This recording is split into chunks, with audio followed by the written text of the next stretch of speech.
Let's make sure that my mic's on. Yes, it is. We're back. We're back. We're back here live on Talk Talk Live.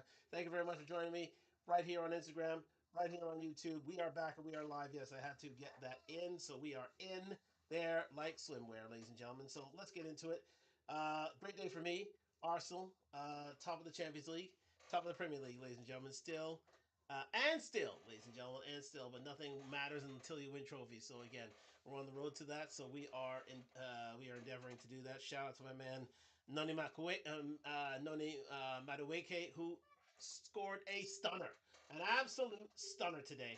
And yeah, that didn't go amiss by me, anyways. I think it's one of the great goals of the Champions League this year, if not the best. But we'll see as how things progress as we go forward. But definitely, up until now, it is the best goal of the Champions League season. If you want to Google Club Brugge versus Arsenal, please do and watch for the first Nani Manueke goal. It is a stunner. It's an absolute stunner. But anyways, we're gonna get into this, ladies and gentlemen. Yes, indeed. All hail, the King Simp Akash. He still holds the mantle. He still holds the throne. But there is a contender for the throne, ladies and gentlemen, and he'll be revealed here tonight. But the first thing we want to do here is talk about the winners and losers of this whole Akash Singh debacle. Really bringing simping to a new age, to a new level, ladies and gentlemen. And yeah, thank goodness for that. He's awakened a lot of men, Akash Singh, for by what he's doing with his wife Jasleen, or should I say Gisleen, or should I say Red Dot Table Talk. Anyways, yeah, she has made a mockery, an absolute mockery. Hello, Lana. Very nice to see you. She has made a whole mockery of things here, and Lana, if you can make a mention onto my YouTube page just to make sure that the chat is going well, that'd be greatly appreciated. But one of the moderators on my show, Lana is. Thank you so much, Lana. But again, we're gonna call out winners and losers, and definitely the one who was considered the loser of this whole proceeding has to be Akash Singh, unfortunately. And you know who reminded us of this? None other than Charlemagne the God. Now, Charlemagne the God well, he's a peculiar individual. He goes, he's simp to some people and not to others. He's a bit middle of the road sort of thing. New Jersey looks good. Thank you very much, Lana. It is not a New Jersey. It is yeah, I guess it is. Yeah, it does. Very form fit, but I thank you very much for the mention there, Lana. Thank you so much. But back here, yeah, and Kash Singh was definitely someone who needed to be called out. And if Charlamagne the God's calling you out, guess what? You know you did wrong. It's like Abba and Preach doing the same thing. So thank you very much, Keith, for joining us. Keith of King Kong Consciousness. Thank you very much for joining us here on Talk Talk Live on Instagram. So let's get into it. Thing here. Yes, we do. I think we do here. That would be yes, the one. Bang. Yes, indeed. So let me get my face on the screen here. And there it is. Oh, wait. Just one second. Okay, so let's get into the first video where indeed Charlemagne the God is putting Akash Singh to task. And if Akash, again, if the likes of Ivan Priest and Charlemagne the God are calling you out, you know you did wrong. You know you're not in the right mind. And this is tested the loyalty of one Andrew Schultz, who is the co-host of Flagrant with Akash Singh. And he literally, he lets his mask down and literally says, you know what, I tried to defend him, but Lord knows it was a problem. But we're gonna get into it here with mediocre tutorial reviews, doing wonderful things at YouTube streets. Like and subscribe to mediocre tutorial reviews. He is definitely making waves with this whole controversy, and Lord knows the ad revenue for him is very much well received. But hey, like and subscribe to me as well, so I can get that ad revenue too. But we're gonna get into this as we do it for the love of it, ladies and gentlemen, with Akash Singh and the one and only mediocre reviews, and of course, guest host Charlemagne the God. Let's go. Yes, the content gods have spoken, and they have continued to deliver. All right. Now, this comes right after that disappointing fake intervention that we got up on the Flagrant podcast, where they invited not only Aakash to the conversation to laugh at him, but also his treacherous wife.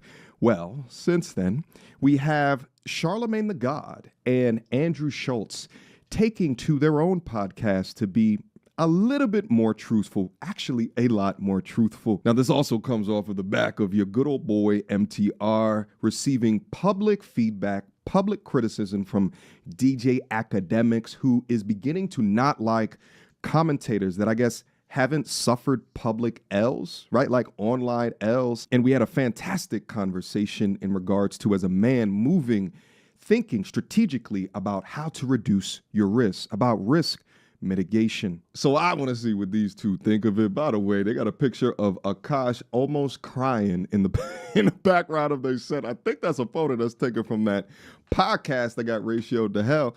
Nevertheless, Charlemagne the God comes in. Again, if your own partner is making fun of you, guess what? What can you do? What can you do? There is no hiding place for you. Literally no hiding place. But anyways, yeah, you know what? If your own partner on your show is kicking you around, you know what? you know you done bad. Anyways, let's get into it. Swinging and rips right into Aakash, and Andrew Schultz continues to cape in his best attempt to salvage Akash's reputation. So y'all already know we got to break this down clip by clip. So let's get active. Without further ado, I don't like what they've been doing to Aakash the past few weeks, man. Yo, free Aakash, man. Free Aakash. Free Aakash. I haven't seen the new episode of Flagrant, man. Did it go well? You got Listen, I don't know what is wrong with Andrew Schultz, but he can never sit up straight. His posture is absolute garbage. He is always sitting this way in this. I don't know what this is. Anyways, wow. Anyways, let's continue. watch it, man. We had him and Jocelyn. Well, am I ruining? Everybody already knows by now. Yeah, just watch it. I just don't like it because it's such a sensitive subject. That's his wife. Yeah, you know what I mean? Yeah, They public. Well, can I say what I want to say? yeah, of course. This is what Brilliant Idiots is about. All I want to say is simply this: keep your wife off the internet. internet. Why does your wife have a microphone in her face? Do not allow your wife to start a motherfucking podcast, okay? There can be one entertainer in this family, and it shall be me. I'm the comedian. I'm out here on this road, and I'm out here getting the money. Let me use some of this money to help you do some other things, yo, because you don't need a microphone in your face because you're going to fuck around and ruin us. All right? No lies told, ladies and gentlemen. Charlemagne the God is right. Keep the mic out your motherfucking mouth. Let's just call it. Keep that mic out your mouth, Jasleen. I'm sorry. You see it like a phallic symbol, and you know what you can do with it. It's dangerous. It's dangerous in your vicinity, and you're killing the game. You are taking away funds from the mouths of your family and your future children. If you have children at all, you're a detriment to what's going on here. The man is earning millions of dollars. He's trying to buy you all the Miu Miu and all the Louis Vuitton you want, but at the end of the day, it ain't all good, buddy. It ain't all good, my dear, and you need to stay silent. That podcast you have, main character podcast, that needs to go. That needs to go. Because all you're doing is getting slated, you're getting burned, you're getting flamed. It's a detriment to your money game, and it needs to end. We have a comment from Linus saying, "Oh, CTG, bahaha, love him." See, there you go. Charlemagne the God, indeed. Charlemagne the God had to say, keep your mouth off the internet. Charlemagne's got to say something. You messing up. Let's go. Not just you. Go watch the episode. Yes, I agree with Charlemagne, and I'm sure most of my audience agrees with him. But I don't agree with him for the reason that he's stating this. He's stating this because she's an embarrassing demon serpent witch crash out that just gets off on emasculating Aakash. I would say this because As someone who is, whether or not you're in reality, you're a public figure, or you're on the internet, your job as a man is to protect your woman. But there is no protection when it comes to the internet, and you have to have the toughest of skins. And being a tough-skinned young lady is not an inherently feminine characteristic or trait. But the crazy thing is that if he didn't come to the internet, he was still suffering in silence. And although he's been going through his public humiliation tour on account of his wife, I think this feeling would not be as bad as the suffering in silence up into her taking half his shit in about 8 or 9 years from now. Regardless of them currently staying together, I don't think Aakash is stupid. He was just a simp. And I think he's going to start moving a lot differently privately. We had a great talk. At the end of the day, he can't move differently privately because he's a public figure, and his money's made on the road. His money is made through comedy shows, and certain audiences are going to be receptive to him, and certain audiences aren't, including the I would say the audience that are going to be receptive to him. Like, he's got 5 shows in Toronto. He's got 5 shows here. So guess what? The Indian population are going to come out and they're going to support him because that's their boy. Other than Russell Peters, that's all they got out here. Oh, okay. Sugar Sammy, that's another one. That's another Indian comedian, Sugar Sammy. But other than 2 guys, then you have Aakash, and Aakash is getting battered out here. And I'm sure at every tour date he's got, chances are he's going to get battered again. What I would do, my friend, again, leave your wife, take your losses, move on, and treat it like Live on Sunset Boulevard, Richard Pryor, classic, 1980. Research it. Don't do it. Let's go. With Aakash and Jesseline, and it was awesome, and it was very funny. Because I don't want to have to explain, because that's my wife. I'm going to always have my wife's back. Yes, as you should. And but guess what? And so much of this shit was bullshit. And then there are things Tell that me she what said. was bullshit. She was a virgin. She was never a whore. That video of her talking about sleeping with a bunch of men was not real? She never said she slept with it. She said I was popping my pussy at frat parties, and she's a sheltered Indian girl who thought that meant dancing. And then Again, lies. Again, lies. Andrew, you were sworn to secrecy. I get it. I understand it. But Lord knows you're not gonna piss on what she got up to when she was at NYU. That's right, ladies and gentlemen. For those who didn't know, Jasleen, should I say Jisleen, or should I say Red Dot Tabletop, was or should I say Lady Sith, Lady Sith Jasleen, who has now usurped Lady Sith Jada. She was all up in those fraternities at NYU, very much a party university, and believe me, that poppin' P is exactly what it means. She was absolutely getting it on, and she's no virgin. I kid you not. But Aakash is such a simp that he will take her at face value, even though she is devalued to no end degree. the rest of us were like, what the fuck did you really mean by that? So we had that conversation. But all her being a whore completely out of context. Didn't she talk about... Right. Say it. We discussed everything on the pod. Didn't she talk about sucking No. She never said that? There was never a video about that? She said that Aakash's balls smell like a homeless person. Damn. And still, Andrew Schultz dunks on his podcast partner, Aakash, saying his balls were smutty and smelly. And I'm sure he takes pride in that. This is a shell game. This is a lie. Everybody knows it's a lie. This woman got it on. All those stories, the butthole stories, the pop and pee stories, the frat house stories, all these things, all these innuendos were spoke with absolute truth.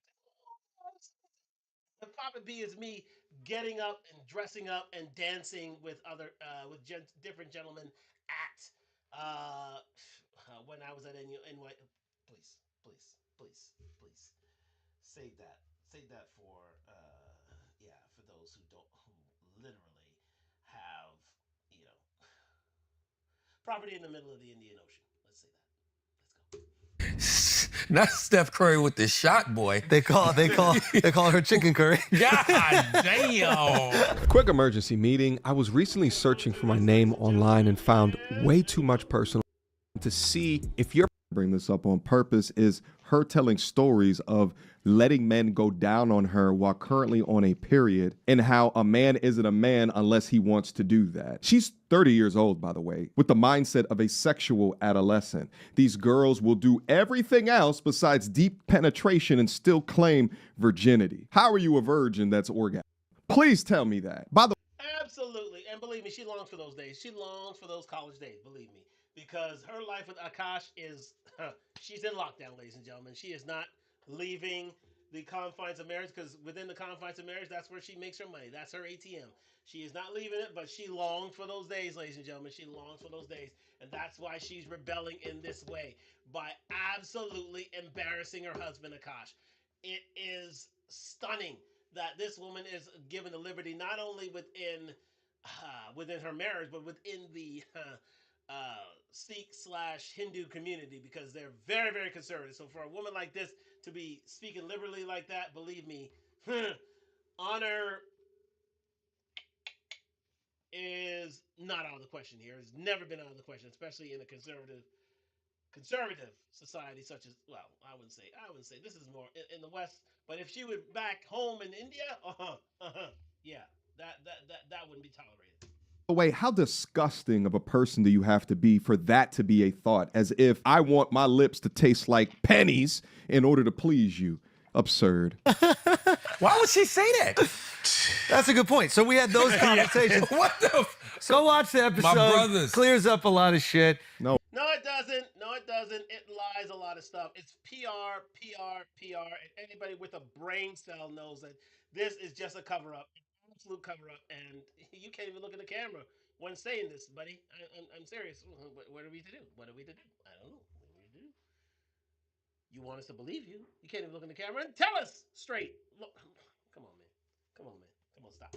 My brothers. And also, she just acknowledges, like, yo, that was stupid. Like, I shouldn't be fucking sharing that. I can see why the audience thought it was this thing. Like, there was a lot of Well, delete good it. stuff. Delete the podcast. Delete ours? No more influencing. No, I'm talking about her. Oh, we're working on it. No influencing. Yeah. I don't want you don't let your wife be influencers. Don't let your wife be podcasters, man. Well, it's not about Hey, listen, it ruined Will Smith. Her Lady Sis Jada's Red Tabletop podcast ruined Will Smith's career. It was the foundation for his demise as a top tier A-list celebrity. Now he's crashed out.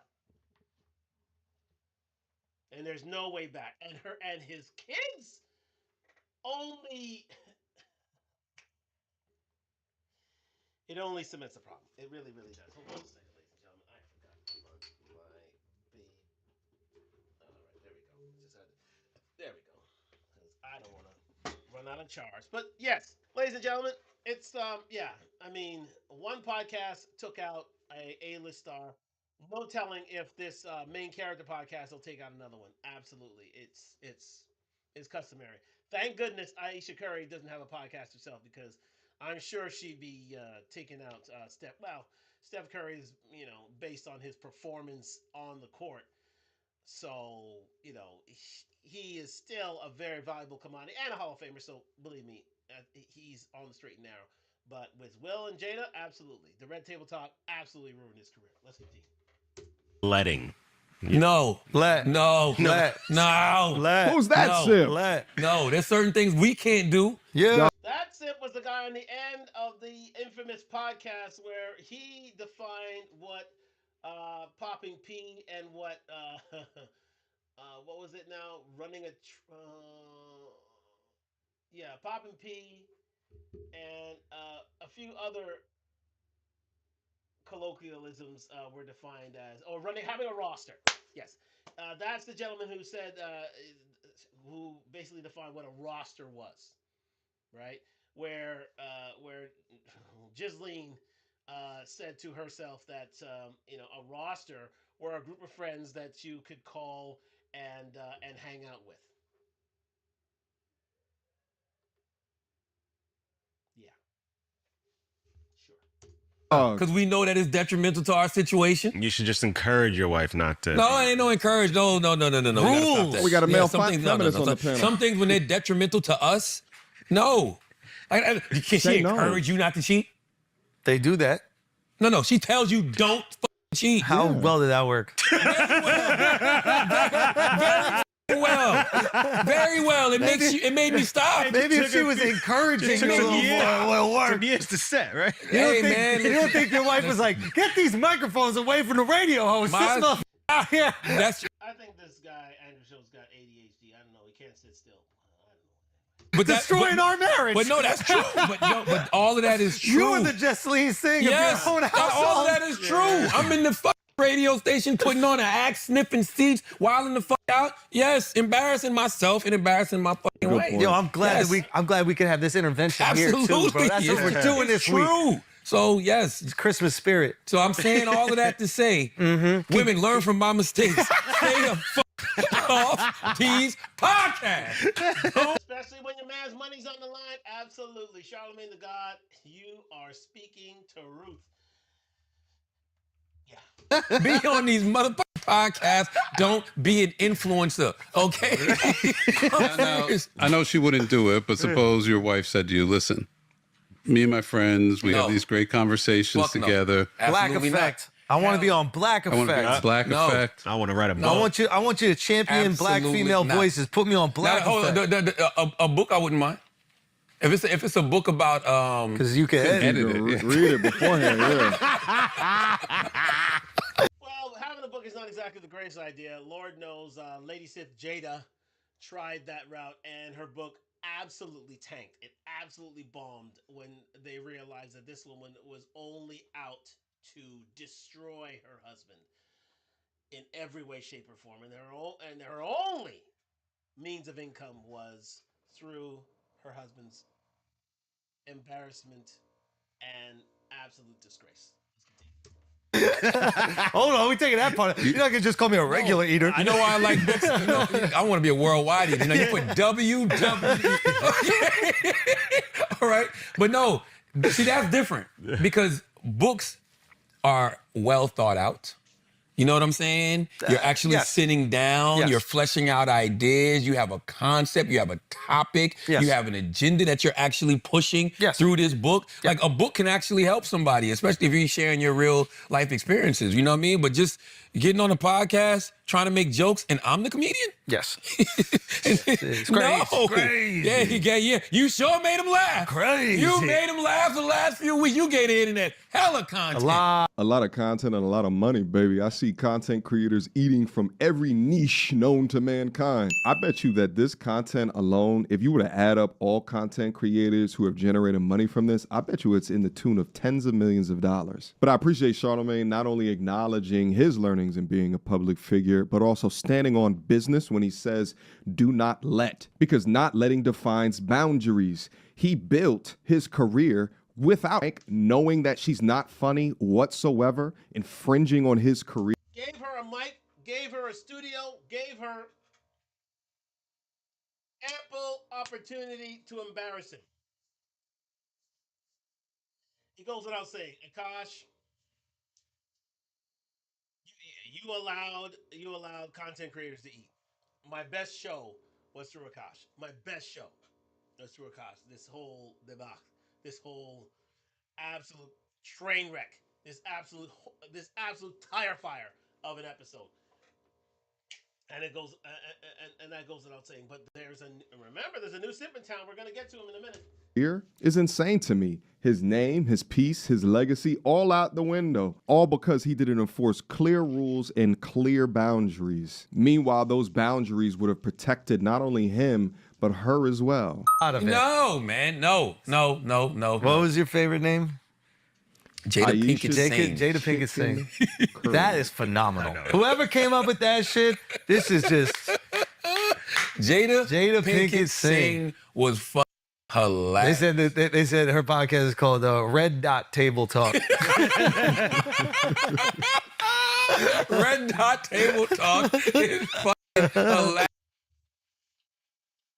Let's wait for Andrew Schultz to be laughing at some of the I mean, listen, it's all in fun, it's all in joke.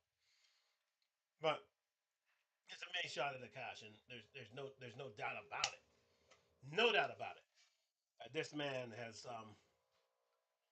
well, he has been embarrassed to no end, and I it's going to be very difficult for him to get his career back after this. By the way, man, there's another thing before we go to commercial, man. Man, these racist jokes be so good. They are. When they be rooted in racist stereotypes. No. Like, come on, man. You gotta laugh at some of We this asked shit. her, I was like, was any of this shit funny? She was like, nah, Red Dot Table Talk was hilarious. Red Dot, yo, Jada Pinkett Jada Singh, is the host fantastic. of Red Dot Table Talk. That's fantastic. Man, get that man a fucking rage, yo. Yeah. Get a drummer some, Alex. You know what I'm saying? Seriously, that shit was great. There was another one. What was the other one? So Aakash 22 made me laugh. Oh, Adam 22. Aakash 22 is Adam hilarious. 22 sent me a picture of Akash's face put onto Adam. I gotta get this. But yeah, they were cooking, bro. Nah, somebody the internet was sent cooking. another one. They was like, just Amazing how Adam 22 can enter in proceedings here when he literally, sorry guys, literally let his wife name me cough. Literally let his wife. That went down the wrong way. Literally let his wife absolutely be destroyed by a P star. Absolutely be destroyed by a P star. Unbelievable. That is the ultimate of ironies. How are you, Adam 22, going to make fun of Aakash when at least Aakash, his wife did her thing beforehand, before he became a wife, while you, during marriage, allowed one of the bigger, and I do mean bigger, P stars out there bang on your wife. Bang on your wife. Like, gave her a new back. Literally give her a new back. And and you allowed it to happen. Now you are Sir Simp. You are part of the Simp Row. You are part of Simp Row, man. You're you may be King Simp yourself. I'm just saying. because you look like what's the dude from The Simpsons? Apu. Just because you that look was like the- Apu. Yeah. Don't be a simp, son. Oh, there was a song. No. There was a song that was done, and then somebody said like that we took down the song, which is absolutely bullshit. We've never done that ever. But like, and one of the bars was God, look at this shit. yeah, just because you want to be Apu doesn't mean you have to be a simp, son. Damn. That's a hard. bar. Damn. I think the guy's name is Crack Amico. Yes, Crack Amico. Oh, yeah, he makes a bunch of. Yeah, he does a lot of like roasty rap songs in the. Do we want to? No, I don't know if we're gonna play. Sorry, Crack. I don't think we're gonna play the whole thing right here. You think we ain't gonna play it? You think we ain't gonna play it? Hold on. Yeah, No, don't do they that. want to watch it so bad though. I reacted to a snippet before, but look. A lot of stuff you guys say in general, I think is stuff that's kind of childish. I'm turning from a simp to a pimp. All right, bro. Can we grow up? I was popping my and living my best life in these white boy frat houses, and I had a roster of guys that I would rotate through. know it's hard out here for a simp. When you're trying to give your honey every sip. With all the flagrant podcasts, money spent. We'll let them bros talking shit on Fresh and Fit. You know it's hard out here for a G. When you find out that you're woman for the street. Damn. Is it really worth the bombs and for shame? You getting scum blooded, please do not redeem. In my eyes, I done seen some crazy things from these cheats. Guess the marriage didn't go how they arranged it to be. Say his name, I regains, put you in a headlock. Motherfucker turned a red pill into a red dot. Headshot. Damn. Scott, never seen this type of whipping. Got you tripping, gave her 2 rings like a gymnast. Now she flipping, caught you slipping. Need to stop the ticky-tocking, clock is ticking to that.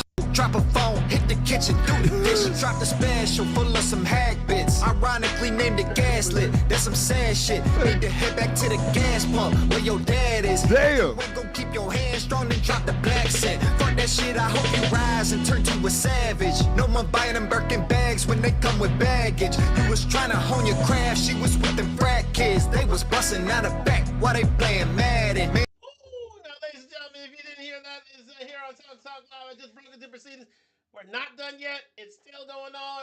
Like, subscribe, comment on the road to 1,000 subscribers. I told you I'm gonna hit you with this. I told you this man is gonna get fried one more again. Let's go. And I ain't Damn. Make you mad, I hate that this happened. Time to take off on your carpet. Gotta drop the jasmine. That's what happens when you go 30 years of life and never get none. Looking like a poo don't mean you need to be a simp, son. Now, the best joke of the whole entire, right, like, was when I saw somebody said Aakash is like Will Smith on a magic carpet.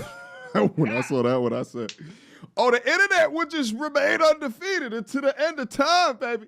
Please keep your cash free. On the other side, the grass green with no jazz lean. Need to wake up from this bad dream. She only love you for your name. Guess it must be all the bundles of cash to make her sing. You're a king, you just need a real queen for the throne. Independent brown baller and your money is your own. She ain't working, cooking, cleaning, don't contribute to your home. All she do is take away from what you grown. I say brown boy, this is the best part. Wanna check, leash tight, no slack. Time to take that put back. Go and seize on that bitch. Her soul rotten. That's the best part right there. Hey. Gotta up and leave. What the fuck you mean? Don't need no dominance. At least remove her internet. She lacking basic intellect. You hate her, but you love her when you get her right. She slipping left and right when you give lip. She got you missing pecs and kissing next. She giving sex, stop giving checks. Someone should be giving next. And that's on God on repeat. But you flagrant, young and rich. There's lots of queens for you to meet. That won't play you like a fool. Even make you something to eat. Full transition from the sipping to the top G. Because it's hard out here for a sin. Shows when you're trying to give your honey every cent.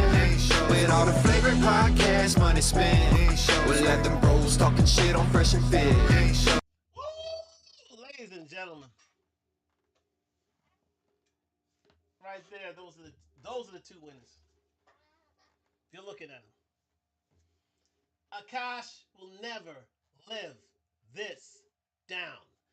These two right here will forever hold the crown. They will. It cannot be understated. It cannot be debated. These two right here will always have one up on Aakash. It's done. You're done, son. You're done out here. Especially the man on the left, Myron Gaines. And I mean, let me say this again. 2025 has been the year for Myron Gaines. Let's face facts. He was mentioned in Kamala Harris's book. He is flaming Aakash here, and he's going on tours on colleges, and he's literally kicking ass and taking names. The one and only Myron Gaines. Now, you may have stuff is his props, his victory on this, because he's the one who started this whole thing going. And his appearance on Flagrant was prophecy. Let's continue. You know it's hard out here for a G. Shows when you find out that you're woman for the streets. Is it really worth the bobs and machine? You getting scam blooded, please do not redeem. Oh gosh. Nah, though. I mean, I'm gonna be honest with you, man. It's hard for me to watch people I know go through this kind of shit, yo. Yeah, it's even though I know horrible. it comes with the territory, it's just like, no, this was the whole internet, and it was fucking them. And it's your it's cool. I mean, married. I get listen, it comes with the territory. I get it. I don't like to see it. You know No, what it's I mean? horrible. Especially when No, you may not like to see it, but men need to see it so that it'll end up. This should be a cautionary tale to all men out there. Do not be Aakash. Please don't. Please, for the love of Christ, try not to be Aakash. Do whatever you can to not be Aakash. You cannot be King Simp Aakash. You can't do it. You can't do it. This is the lowest of the lowest form. But there's a contender out there. I said it. There is a contender for the throne. Stay tuned to Talk Live here. Thank you very much for joining me live on IG and YouTube. Like, subscribe, comment on the road to 1,000 subscribers. There's somebody out there for the throne. And we're going to reveal him very, very soon. I can't get no jokes in. You know what I mean? Like, at least. Yo, this motherfucker, bro. Yo, you are evil. So everybody gonna have fun with us. Yeah, everybody's going to have fun with us. You are now affiliated with a simp. There's no doubt about it. You may be a simp yourself. You never know, Andrew. But, you know, one thing for sure. Hella slouch. Have fun with Everybody us. gonna have fun with us. That's what's gonna happen. I see how it is. Yeah. I'm texting y'all like, yo, Aakash good, yo. Akash good, yo. I had a lot of people reach out. And Yes. that's how I knew it was getting fucked up when like people that are not connected to this at all were messaging me, yo, is Aakash okay? Bruh. This is the first Thanksgiving I had that didn't end in an argument because 3 hours was just talking about that whole situation. Really? Yeah. Because it's just like the situation got its own like reality. And then once it takes its own reality, You know how when you realize off it's to the dumb, races. you realize it's dumb when you're sitting around trying to explain it to somebody else. Because we even at the panel today, you got all of these distinguished journalists. Who just know they've been hearing something. So they're like, these are the most refined journalists in America all sitting around. And I'm just like, all right, so here's what actually happened. And we just, the editor of the New Yorker. Wait, that came up at the panel? Before the panel. Damn. and I'm listening to this show talk, so I'm like, oh, so wait, she wasn't talking about sleeping with other guys? Exactly. And Andrew was like, no, she just is saying she popped that pussy. And Stephanie goes, pop that pussy. Stephanie goes, I don't think, pop that pussy. Like, I don't think that's something I should say. It's like you see why things start to like get their own reality because the shit happens with us every single week, right? So, but it is, you do really feel for somebody when it's their wife. I know they put their relationship out there and that's fucking dumb. Don't do that. Right. But And I respect that he addressed it. You know what I'm saying? oh Because hell, we're always gonna address it. Listen, I don't give a. Stephen A. Smith. When I was on the panel with Stephen A. Smith this week, man, it was funny because Stephen A. Smith said, he's on every day. He's on every day for First Take. He's on his podcast every day, but he doesn't address, everything that people say about him. And I'm like, bullshit. Man, Stephen, come on. But here's the point. He was like, I addressed about 2% of what people actually say about me. Yeah. And he was like, I only address it when it benefits me. Yeah. Yeah. Okay. And it's right, and it's true. Yeah. But think about it. Shows if we addressed 100%. No, we never have a podcast. If we addressed 100% of what people say about us, But we all only address 2%. I barely address that. I'm like Stephen A. I address it when I think it's beneficial for me. Beneficial for me to or address. when it's so big you can't. Well, here's the thing. This was indeed so big that it couldn't be avoided. Akash's career was on the line. Every time he was on the air, this is all he heard. It's all he heard. And his wife was embarrassing him.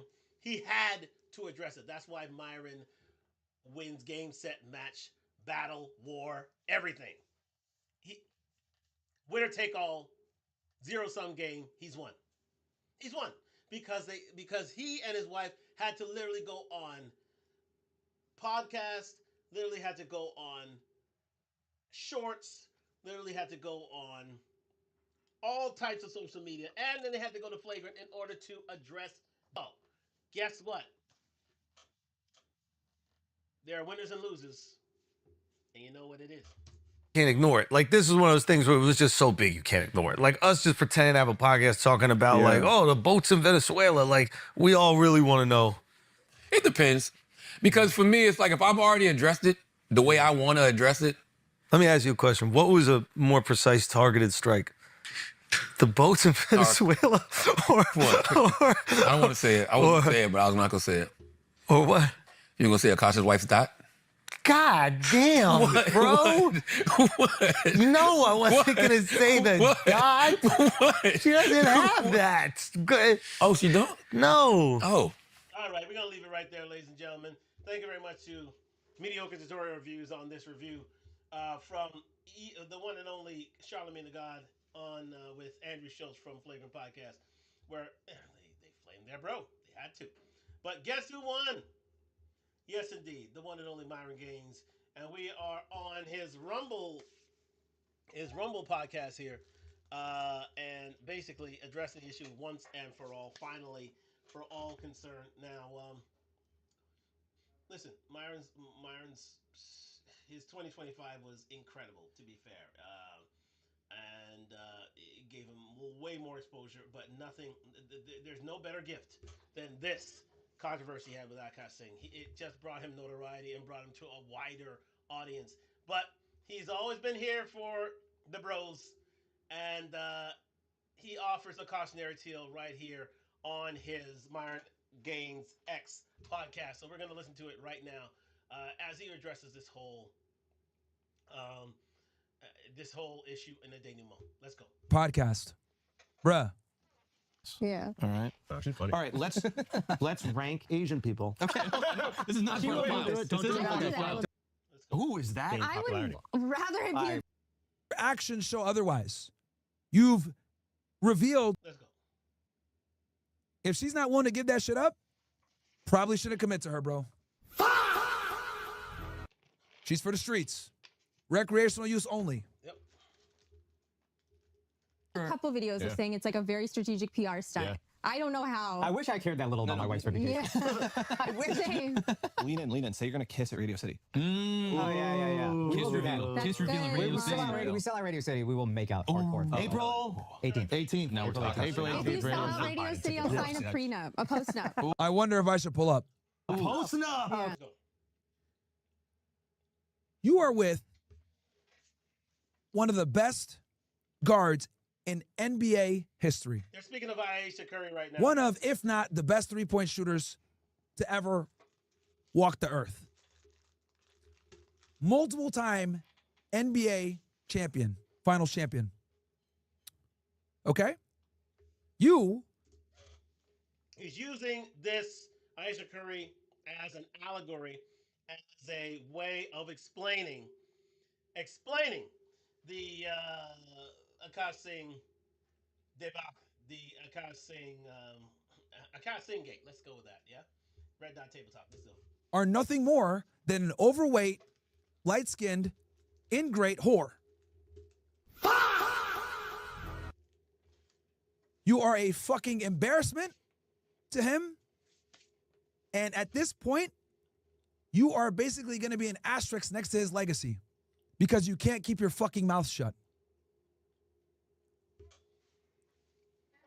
And for you to have the gall to go on daytime television and say that you're not going to refer to yourself as an NBA wife, Oh, as if being married to an NBA player is below you, is one of the most disrespectful. Honestly. And I'm gonna tell you who knows that more. My husband really loves my feet. Oh, I love that. See what I mean, guys? This bitch is going on radio talk shows and shit like that without her husband and airing out all their laundry. This stupid, ungrateful bitch.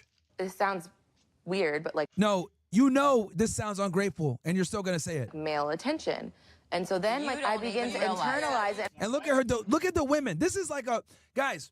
This clip is like a fucking fantastic expose of female nature. Notice how she knows what she's about to say is wrong. She knows that she's being an ungrateful fucking bitch. But what do the girls around her say? They enable the behavior.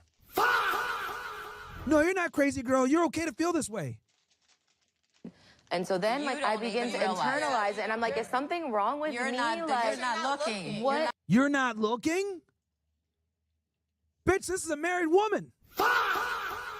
and think about it this way: the woman to Aisha's left is Steph Curry's mom.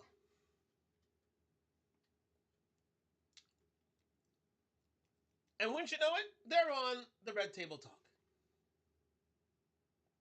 The gynocracy is real. It is real. Are you serious? Do you guys see now why I tell you never let your girl hang out with her single friends? Bro.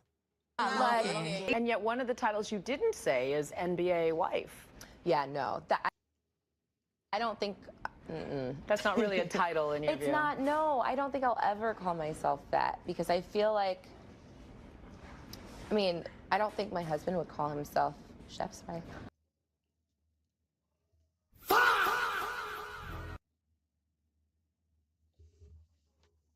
Do you know how insulting that is? To have your wife speak out of turn like that? And have fun making fun of you? Literally? Oh, it's just fun. No.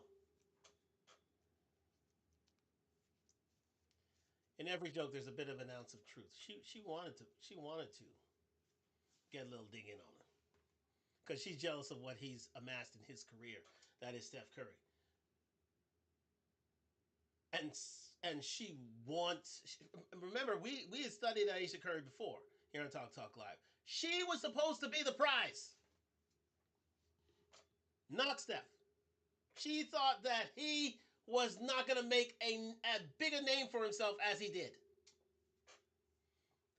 It was a total shock to her that he became a 4-time NBA champion, a multi-time All-Star, a surefire Hall of Famer, the best shooter in NBA history.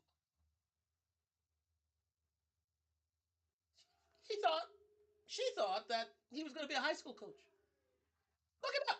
She thought that he was going to be some type of high school coach, and she will be the one running the show. Make that make sense. And now that all this has happened, I'm not an NBA wife. I don't want to be called an NBA wife. The absolute audacity of these women is ridiculous. Comment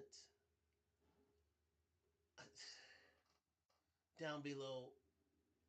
This lady has indeed main character syndrome, sort of like what Ghislaine has on her main character podcast. There's another main character here thinking that she should run the show.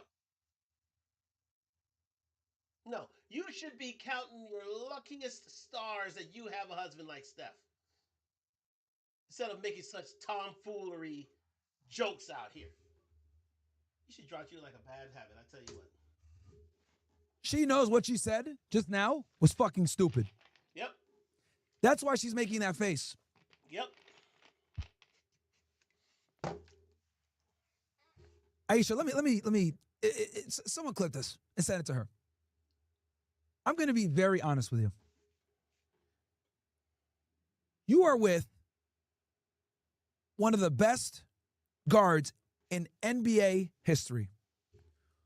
One of, if not the best three-point shooters to ever walk the earth. Best shooter to ever walk the earth, to be fair. Multiple time NBA champion, finals champion. Yep. Okay? You are nothing more than an overweight, light-skinned, ingrate whore. And she was born here. We gotta claim this girl. God damn it! You are a fucking embarrassment to him. And at this point, you are basically going to be an asterisk next to his legacy because you can't keep your fucking mouth shut. Luckily, she hasn't ruined this man's career like Lady Sith Jada. And soon to be Ghislaine Singh. But she came close. And for you to have the gall to go on daytime television and say that you're not going to refer to yourself as an NBA wife, as if being married to an NBA player is below you, is one of the most disrespectful, ungrateful, low IQ, piece of shit moves I've ever seen. Absolutely low IQ. This is diabolical. This is literally diabolical. This is nearing the level of Lady Sith Jada and now Lady Sith Ghislaine. She's nearing that level. She's not there. She didn't cancel the dude, but she came close. You know how many people fucking dream of making it to the NBA one day? From all over the world? I actually dreamed about making it to the NBA one day when I used to play basketball back in high school. But unfortunately, that's a dream that just a lot of people can't reach. Right? Not only did your husband make it to the NBA, he's going to go down as one of the greatest of all times. Top 20 easy. Top 20 players of all time. Easy. So not only is your husband a percentage of the 1%, he has a 1% of the 0.001%. Yeah, he is. And for some odd reason, you were able to attract this man, have a family with this man. He gave you a stable life, and you feel the need to go on. Gave her a cooking career. Let's not forget that. Gave her a cooking career. If it wasn't for her name, She wouldn't have been mentioned in Golden State Warrior telecast. She wouldn't have been mentioned on local radio, on local TV. She wouldn't have got a Food Network cooking show. Let that be said. She has the utter gall to get out here and insult her husband at will.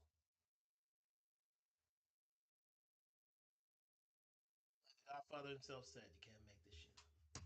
Talk shows and tell embarrassing stories about him in the name of good jokes or wife banter? This is precisely the problem with Western culture.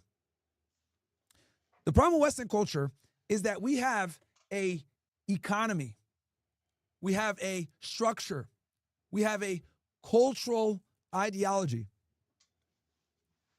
that is surrounded by femme-centric and hedonism. So in other words, a woman's happiness comes before everything. If her happiness is contingent upon insulting her husband, so be it. If her happiness is contingent upon destroying her family, so be it. If her happiness is contingent upon her not sacrificing anything for the betterment of the family, so be it. Men will sacrifice their happiness for their family willingly. We're designed to do it.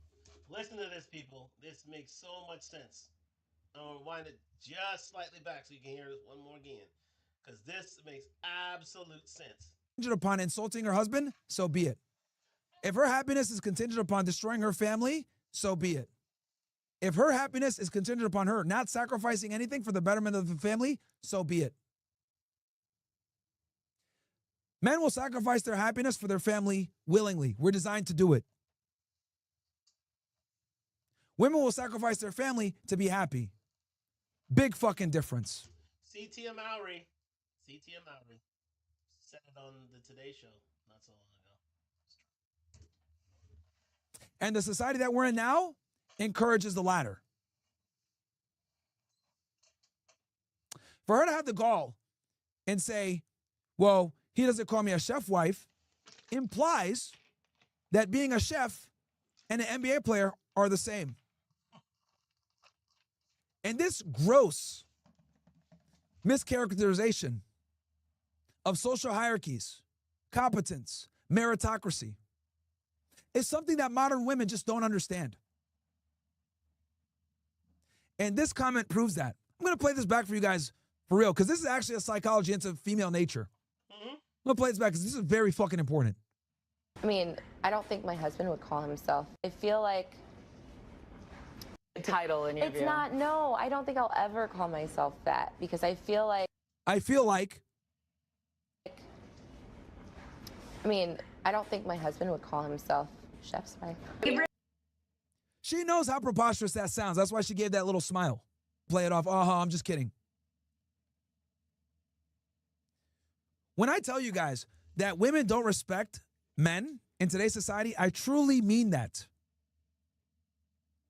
Tom Brady, Steph Curry, all types of men that are extremely successful, we're all fucking dealing with the bullshit. Will Smith?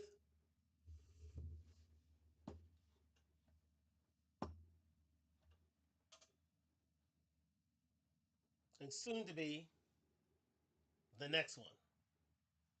See him in a second. All of us. Imagine busting your ass to become one of the best players in history and having your overweight, mid-tier wife on national television with her fat ass fucking face and pounds of makeup on talking about you in this manner. She is, let me tell you, when she puts that weight on, she is an average woman. Average. It's the only way she loses weight, okay, she can get an adjustable 6 on her, but she is average looking. And yet she's got all that mouth. Especially when she puts that baby on, she is average. She is a Cabbage Patch doll if I've ever seen it. Look at for the millennials and zennials out there. Look up what a Cabbage Patch doll is, and you'll see it's Aisha Curry all day long. She is average to a fault, and she has a mouth to say that she is above average. That she's that Steph should be a chef's wife. You know what?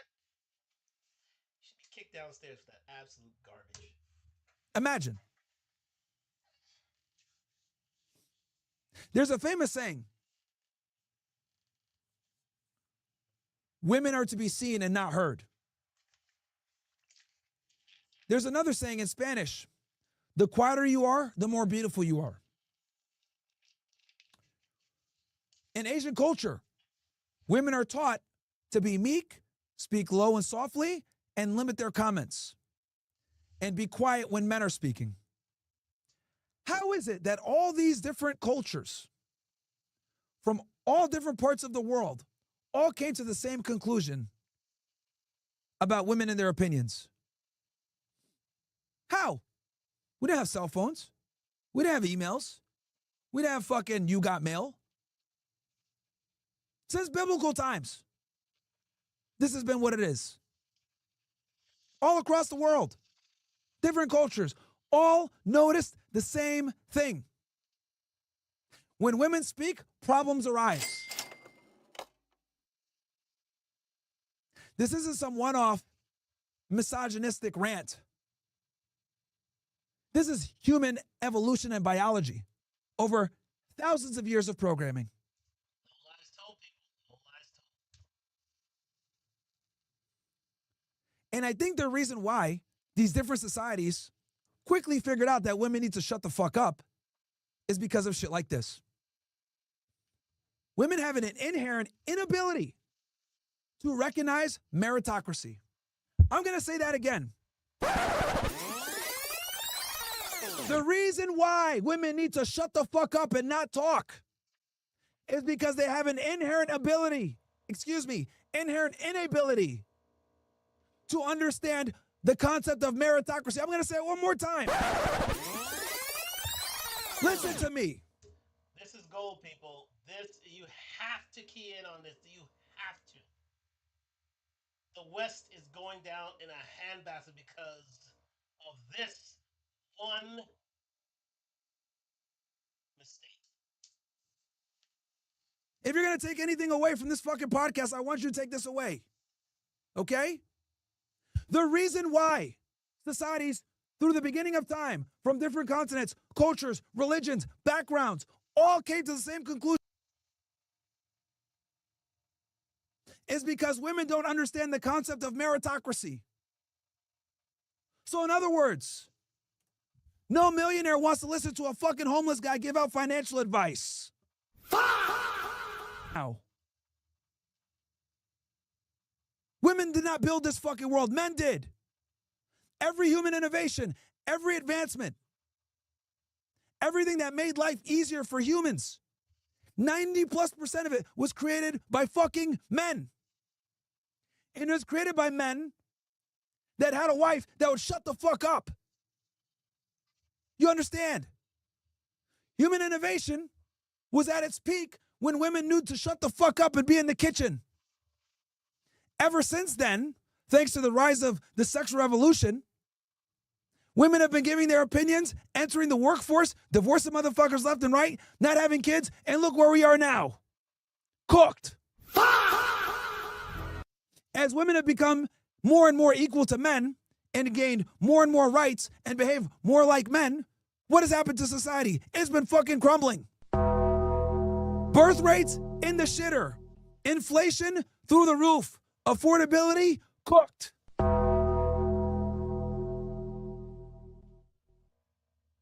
Now, some fucking retard is probably in here saying, Myron, how the fuck did you jump to the conclusion that because women can have an opinion, that we have all these other societal ills?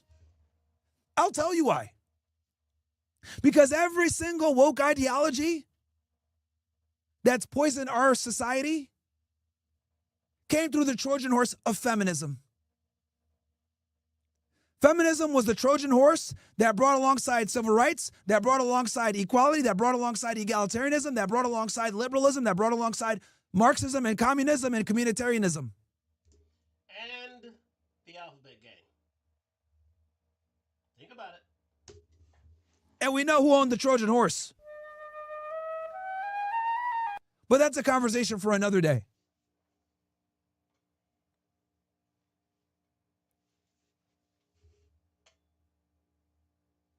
The reason why they say mansplaining and that you're more beautiful when you're quiet, or women are to be seen and not heard, and this is echoed through the beginning of time in many different cultures, is because women don't understand meritocracy, and it's proven right here.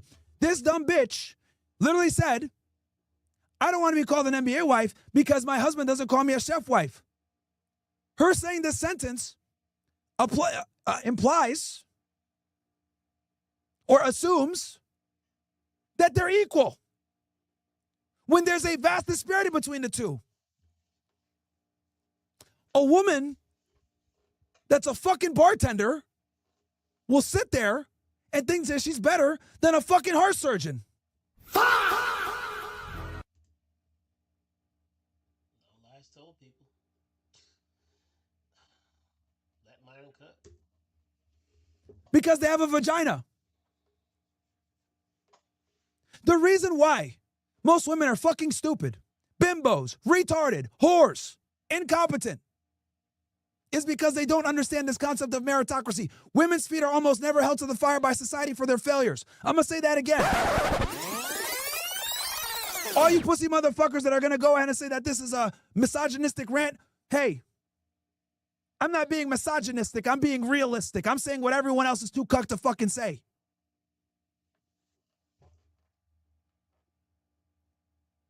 The more women talk and the more they give their opinions and the more power they have, the faster society declines.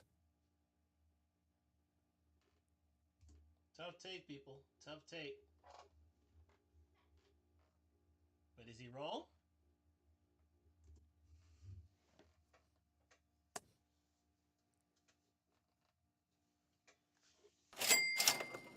This inability to understand meritocracy and dominance hierarchies is precisely why women need to shut the fuck up. If there are 10 men in a room, the millionaire, everyone's going to shut up and want to listen to what the millionaire has to say, because men understand that our merit dictates our value. Our merit, our skill set, our experience, and our earning capacity dictates how much we can speak. Men that don't have anything to offer know to shut the fuck up. Women that don't have anything to offer don't know to shut the fuck up. Because no one ever tells them to shut the fuck up. Because they want to fuck them. Does that make sense? To shut the fuck up because guys want to fuck them. Power of the P, people. Power of the P. But men are totally cool with shutting the fuck up because we know our ability to speak is contingent upon our competence. Why do you think the stereotype is out there that beautiful women are stupid? Why do you think people say, oh, sorry, I'm having a blonde moment? Stereotypes are typically rooted in ugly realities. It's pattern recognition. There's a reason why men call hot girls bimbos. The reason why is because hot girls are fucking useless. And the reason why hot girls are useless is because they've never had to be useful. Do you fucking get it now? Bars, people. Do you guys get it? Bars. Women live in a fucking bizarre world. They're not on Earth with us. They really aren't. And once you get this through your fucking mind, that they're living in another reality, then you can move accordingly. Later on this week, we're going to be talking about how women are moving to another reality, and it is absolutely wild. It has to do with, dating, and it's ugly sister, but now people are calling it out for what it is. We'll see that on Friday night on Talk Live. I'll leave you fucking guys with this before we get back into the fucking Aakash thing. Besides the fact that women don't understand meritocracies and they need to shut the fuck up because of that, you have two choices. You can either respect women as equals and not understand them, or you can understand them and never look at them as equals. You pick. Say that again for you niggas. He's cooking tonight, bros. He's cooking tonight here on Talk Live. subscribe, comment on 2,000 subscribers. Keep going, Myron.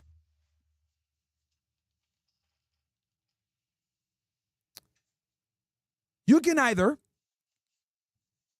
understand women and not respect them as equals, or not understand women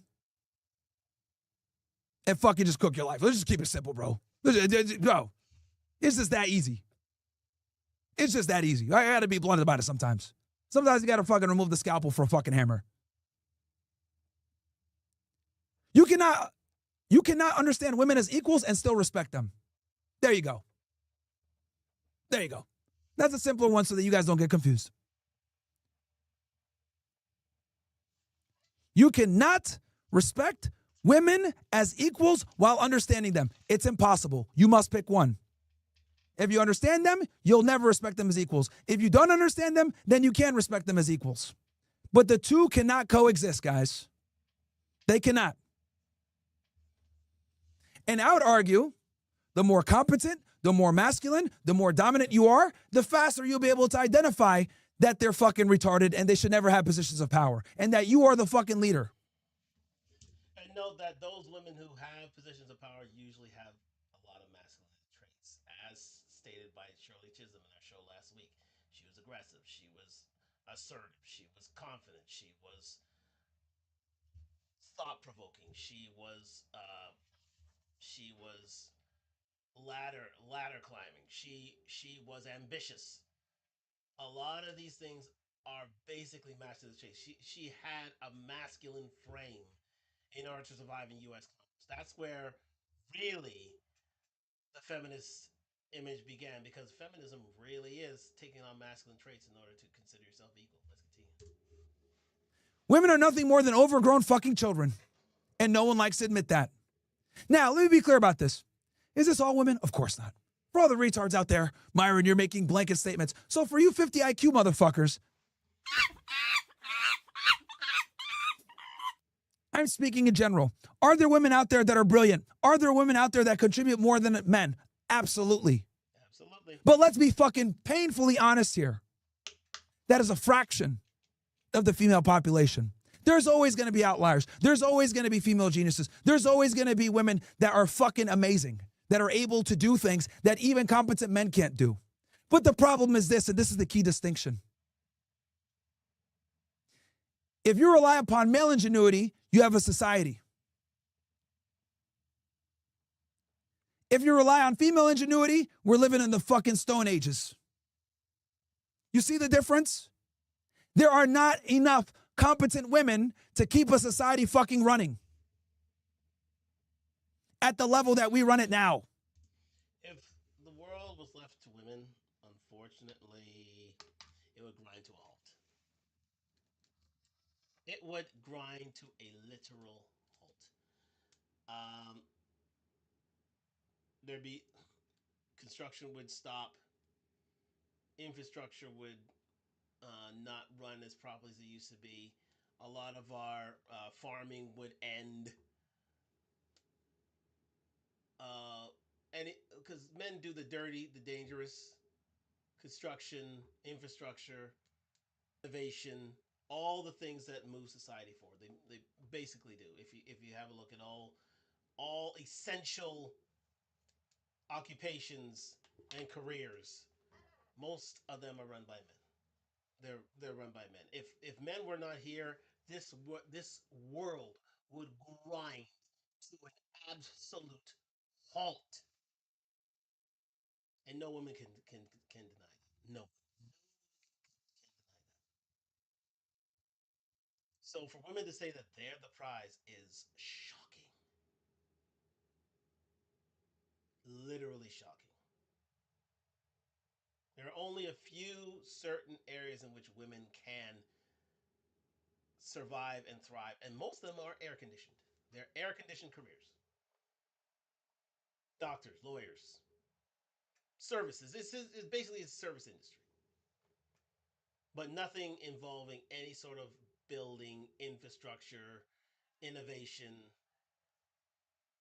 Unfortunately, these are not the realm. Anything involving STEM, that's a things may be improving, but again, that's only because women are incentivized to get into these things because they have to seem to be egalitarian, unfortunately. Not to say that women aren't smart enough to do it, but the majority of them, they can't be bothered. And this is where the rubber meets the road.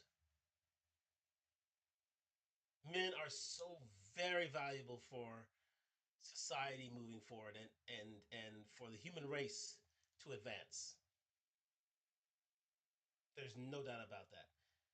Take a look at Bear Grylls' The Island if you want to know the difference when put to the test between men and women.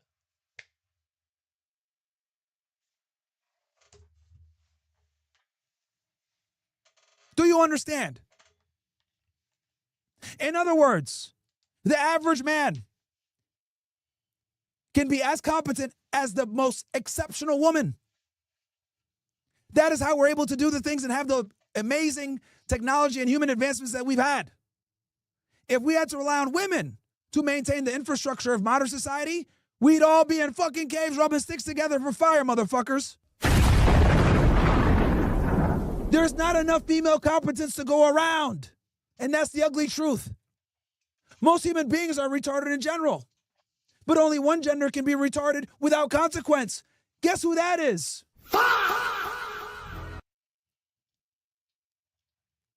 If you guess the person with the vagina and the tits, you are correct.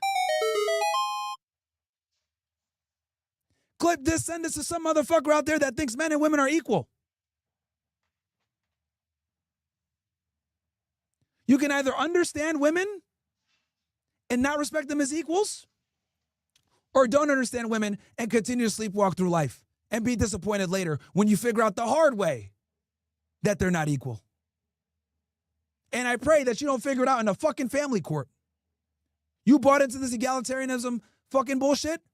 You thought you married a woman who's going to be your partner. You have a child with this woman who you thought was going to be your fucking partner. She tells you we're 50-50, we're a team, blah, blah, blah. She gets pissed off. She don't want to be with you no more because you're a fucking bitch and you allowed her to go 50-50.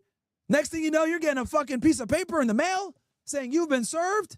Your wife is divorcing you and the kids are on the other side of the fucking town. Now, that equality that you guys were talking about, that equality's gone. You're walking in that fucking family courthouse. Ain't no egalitarianism here. She gonna be sobbing. Oh my God.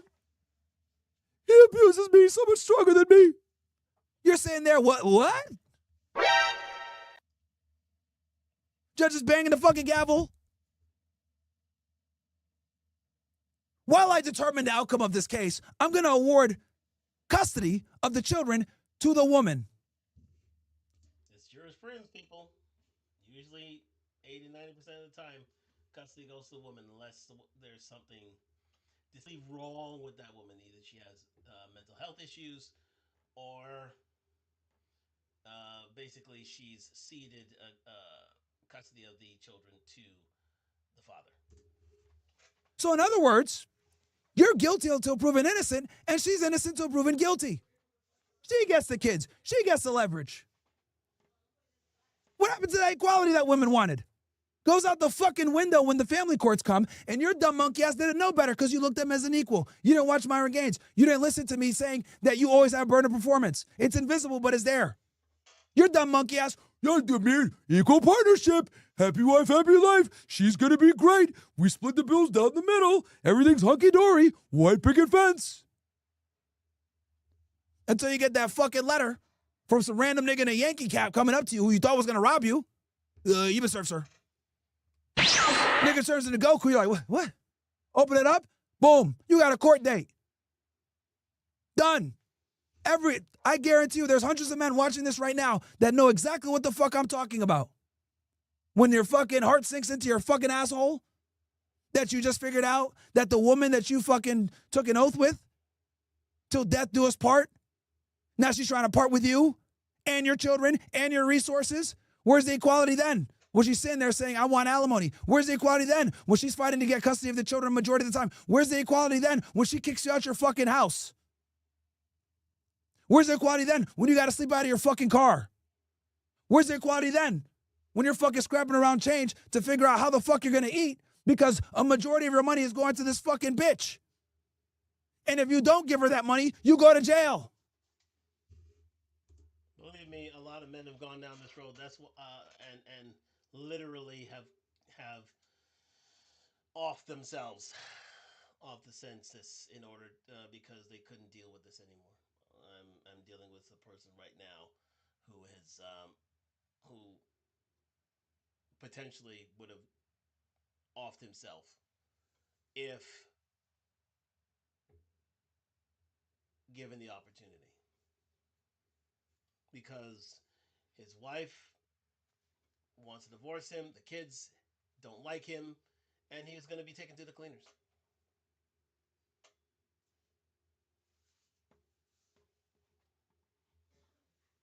This happens to men all over the Western world, especially the Western world. Eastern world, yeah, there's a bit of egalitarianism going on there, but the Western world, especially in developed countries, this is a huge problem, which is slowly starting to balance itself out, but it's going to take a long time before this jurisprudence finally meets its end. Let's continue. This is the life-saving information that differentiates me from all these other fucking losers on YouTube. They don't understand this stuff. They think everything is all hunky-dory. Yeah, communitarianism, woo, egalitarianism, women's rights, yeah. They will never tell you the dark and pernicious side of what feminism has led to.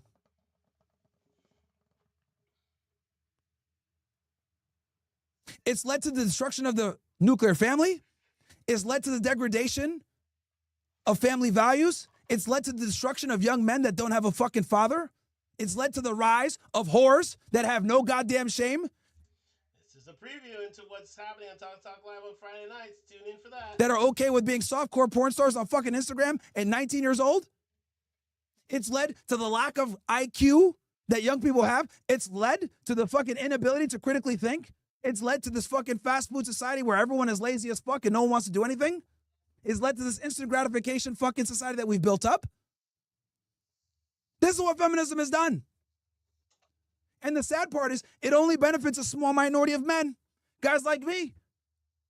We just fuck these bitches and throw them to the side of the road, as my guy AMS would say. And then you dumbass niggas picking them up on the side of the road and say, another man's trash is another man's treasure. Next thing you know, you're like fucking Aakash trying to figure out if your bitch is a virgin or not. She sold you the dream because your dumbass actually believed that she's equal to you.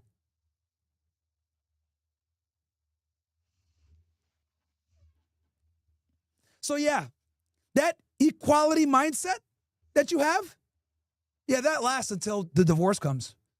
Then you're the abuser. Then you're the toxic one. Then you're the controlling one. Then you're the one that manipulates the money and uses it against her, even though she makes just as much as you. Your house, hers, because she has the kids. And if you go to your house, you get arrested. Fatality. Do you see why I do what I do now? Do you see why I talk about these topics? Do you see why people send me DMs every fucking day saying I saved their life? It's rants like this that's probably changing someone's mind right now. As we speak right now, 3:18 in the fucking morning. Okay? Eastern Standard Time. Friday, December fucking 5th. Some motherfuckers in here listening to this right now saying, holy fuck. They're connecting the fucking dots right now as we speak. Hell, that nigga might have rewinded 10 seconds and be like, what the fuck is going on here? Someone's screen recording it on the side. Someone's sending this link to their friend and saying, watch this right now, stupid fuck. It's rants and monologues like this that save people's fucking lives. And I'm really the only one that can deliver it. Because not only do I have a intense understanding and knowledge of female nature and how these bitches move, but I'm able to give it to you guys in an unapologetic, uncucked, non-pussified manner. I'm not Jordan fucking Peterson. I'll tell you guys these women are stupid. I'm not fucking Chris Williamson, scared to tell the truth to my fucking male audience for fear of losing some female watchers. I'm not Sadia Khan, a dumb whore that utilizes her looks and lies about her credentials to charge niggas thousands of dollars for a consultation when she's a fucking side bitch. Shout out to Evan Preach. Well, this is an enemy of the state here. That is, but he's the one who did the investigation on Saudi Khan. So, gotta give Jack his jacket. This information is free. There's a reason why I'm still on YouTube talking about this shit. I should have been cut to OSS. But all you motherfuckers need to hear this. Some of you niggas listening might be homeless. Some of you niggas listening right now might be on your fucking last couple days where you might get evicted. Some of you guys right now might be unemployed. Some of you guys might be in the gym. Some of you guys might be sitting right now to a fucking bitch that treats you like shit. And if you're too much of a fucking pussy to tell her that she's useless, turn up the volume. Hey, bitch. If you're sitting next to this guy right now, make yourself fucking useful. Okay? Don't be like the fucking rest of your female counterparts who are fucking useless. Get your ass up and give this nigga a sandwich. Dang.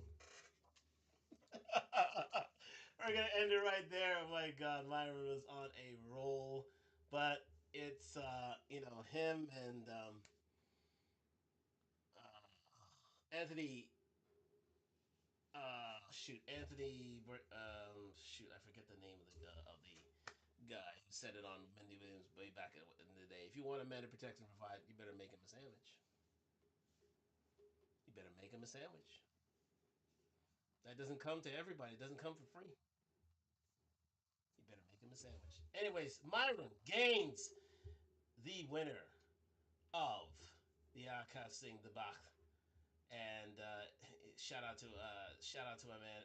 I just had to let that run because he was absolutely cooking. But we are back here on Talk Live into the second hour, and we're going hard on Instagram. But it's time finally to introduce the new simp of the moment, and his name. And this brings me no pleasure to talk about this man. And I'll show you why in a minute. It's this man right here. His name is Piers Morgan.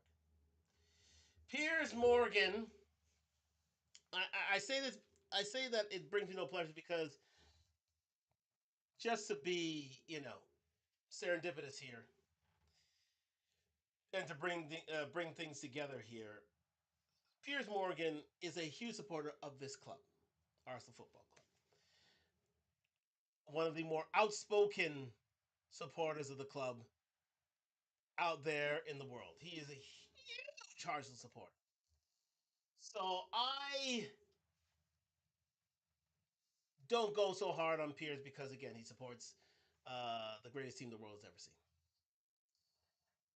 But here, Piers has exposed himself to he has literally exposed himself to some bad times here. But let me just get this other gentleman up here for a second here. Just 1 second. I am going to do this, guys, because I want.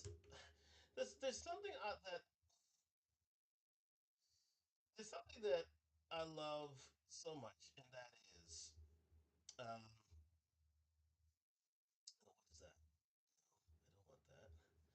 There's something that I love so much, and that is the English language, ladies and gentlemen. Especially, no, not the English language that's spoken in America or in Canada. It is English, ladies and gentlemen. And yes, here we go. Where are we at? Where are we at? Yeah.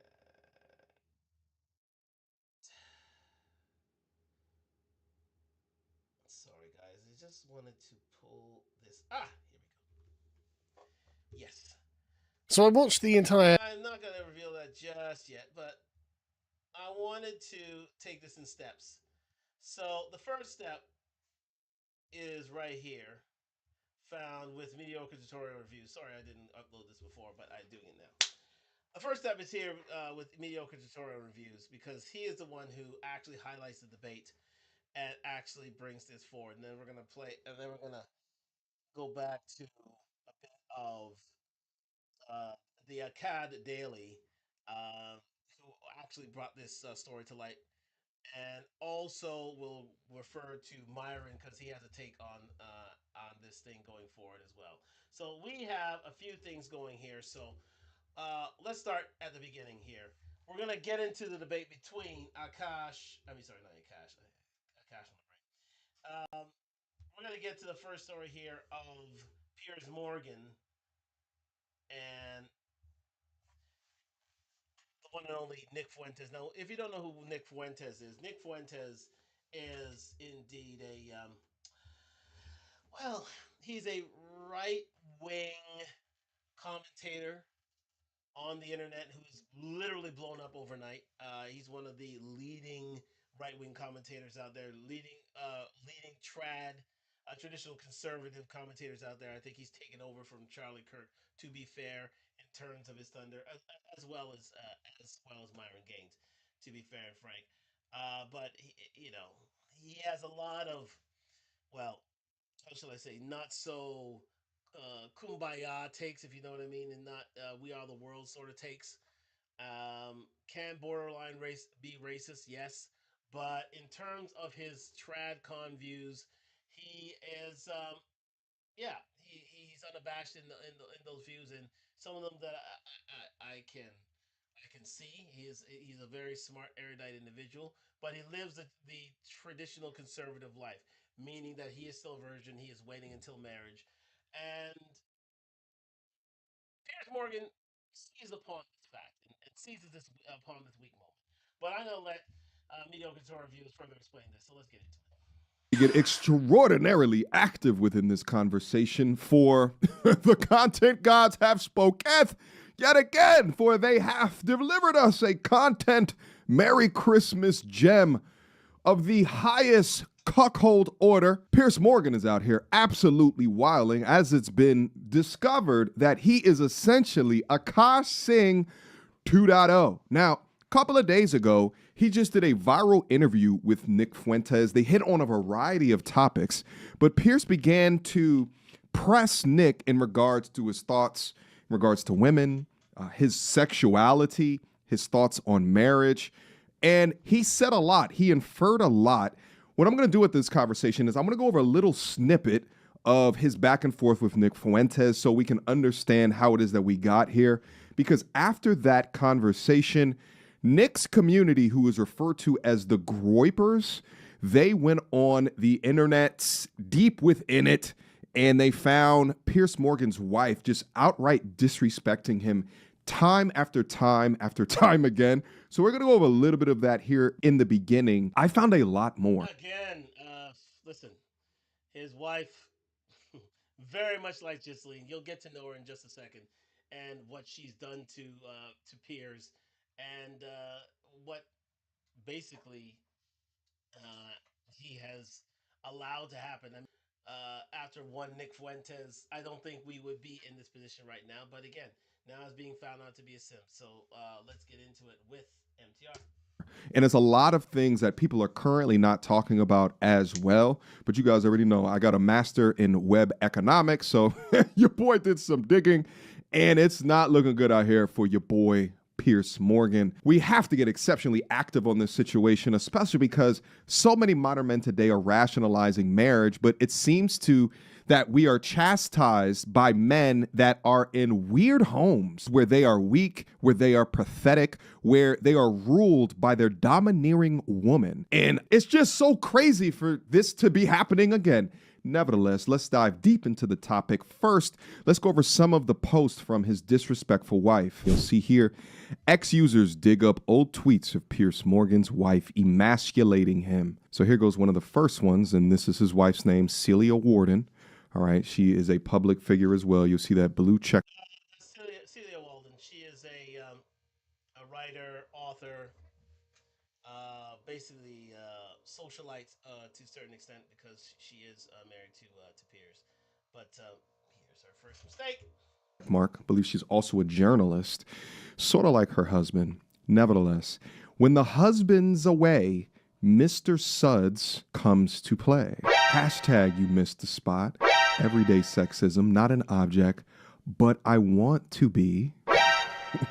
Speedo, Hollywood Life, Hawaiian, Tropic. Obviously, this is not Pierce Morgan. Lord knows who this man is, but just saying anybody is in front of your wife's smartphone wearing a Speedo as she flirts with him on her public Instagram. Let's move on. So this one right here, I don't know if this is actually a book, but it says Why We All Need a Boyfriend, a Best Boyfriend by Celia Warden. I think this is actually just some image that was created in order to troll Pierce. But wait, it gets worse. It looks like that is indeed not the case. She actually made that. She actually did. I'm going to show you a bit of that on Talk Talk Live here. So do look out for that. But no, that she actually made that. Posted an hour ago. One thing led to another, it says. And whoops, in bed with Rupert. Another thing to note here is similar to Aakash, Pierce Morgan's wife is 10 years, at least 10 years younger than him. Shout out to M3K Photography. Shout out to M3K Photography showing up on Instagram. It is wild to me that 50-year-old women, but it makes more sense when you realize that their feminist girl bosses are out here making jokes like this while in a marriage. But wait, it gets worse. My husband, Pierce, won't let me have male friends because he's convinced that they just want to have S with me. And we're in this article, as well as she actually joined Ashley Madison, right? That website that provides a space for people who are married to cheat on their spouses. Yeah, that Ashley Madison. We'll go over that as well here in a few. Let's see what else is in here. Celia Warden's Instagram account says, if anyone's distracting enough to make you slice off your own head, it's Mr. Lowe. Don't rush home, Pierce. Ah, the gut punch. She's in 2 marriages at least. One with Pierce and one with the streets. Let's move. Thing, ladies and gentlemen, this lady's a little more subtle. She's not like Ghislaine in terms that she, announced, about popping pee and having a roster and having her butthole examined at random times to random men.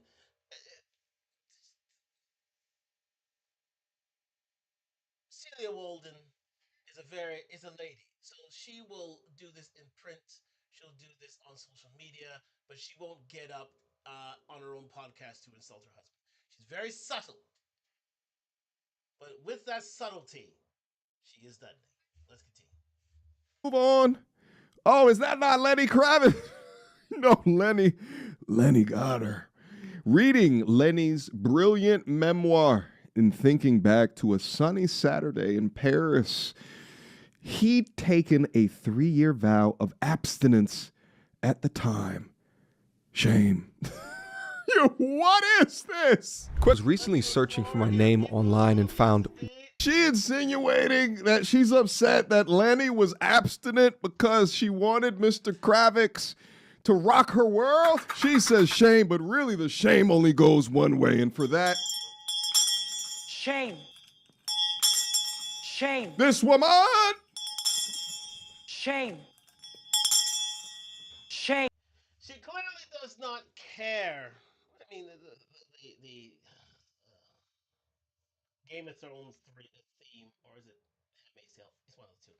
Anyways, she clearly doesn't care on how she insults her husband. She's very subtle with it. She doesn't exactly announce it with a loudspeaker, but she is incisive with her pen. It's the old saying: the pen is mightier than the sword, and it's definitely in this case, or should I say, the keyboard on your phone is mightier than the sword, especially in this case. Because look at this. I mean, it's clear that she's trying to have her whole face while being married. She's of average looks, to be fair, but she, with her influence and her wealth, she can have these sort of audiences with the likes of Lenny. I mean, look at how she's hugging Lenny Kravitz like they are hand in hand, lovers. To be fair, to say the least, that there's no such pictures of her and Piers together online. Let's continue. This picture is so damn insane, ma'am. You're married. What is your leg doing on Lenny Kravitz's areola? All right. My man Lenny over here don't give a shit, baby. There's always got to be a certain decorum or a certain show of respect. Once you're married, I mean, shit, have respect for yourself, even if you were single. Why would you want this to be a part of your digital footprint or your profile? Either or. My man Lenny got the eye of the tiger as if he's about to go deep inside them damn cheeks right after that photo was taken. Now, there could be two schools of thought. Either Pierce Morgan legitimately likes to watch his wife be with other men, or AKA cuck. or he doesn't like this, as what was denoted in that previous picture about her having male friends, because, you know, a man is going to have standards and requirements, and with her male friends, this is how she hugs up with them. But of course, to these feminist girl bosses, these independent queens, what do you mean I can't have male friends? What are you, insecure? Real men would let me have a male friend that I can do these things with, right? Like, and then begins the manipulation or them creating an environment where this shit should be tolerated. And after a while, in order for these men to be half peaceful within their marriage, they just succumb to their wife's irrationality. Let's see if there's anything else here. Wanted pool boy, no experience needed. Oh, okay. Damn. The damage has been unequivocally done. And trust me, there's more. We're going to go over the Nick Fuentes interview, which I think makes his experience with his wife just that much more insane. But you'll see some of the comments just on this right here, RIP. Piers Morgan gives her everything, and she even lets another man touch her like that. Dude, I don't like the guy, but I now feel sorry for him. Again, some of the sentiments in the Aakash Singh situation, just be feeling sorry for him. She's definitely sleeping around. Proof that women are men's downfall for real. Laughing emojis. I had no clue about this. This is wild. This is a Exactly. She's very subtle with her how should I say, her honess, her insults, her, you know, her jibes at her husband. I mean, but again, this is very, very evident on Instagram. It's for all to see. So again, clearly, either Piers accepts what she's doing, or guess who runs the relationship? Guess who runs it? Pierce L. He is a simp. All right. In order to further solidify these comments, let's go back to that okay. Nick. Excellent comment right here. 3 or 4 thinks she's a 10. She's not. She's average, but she has Pierce, and clearly she has an ATM, and clearly with that access to money, power, and status, she thinks she's a 10. It's such as the ways of the gynocracy. Let's continue.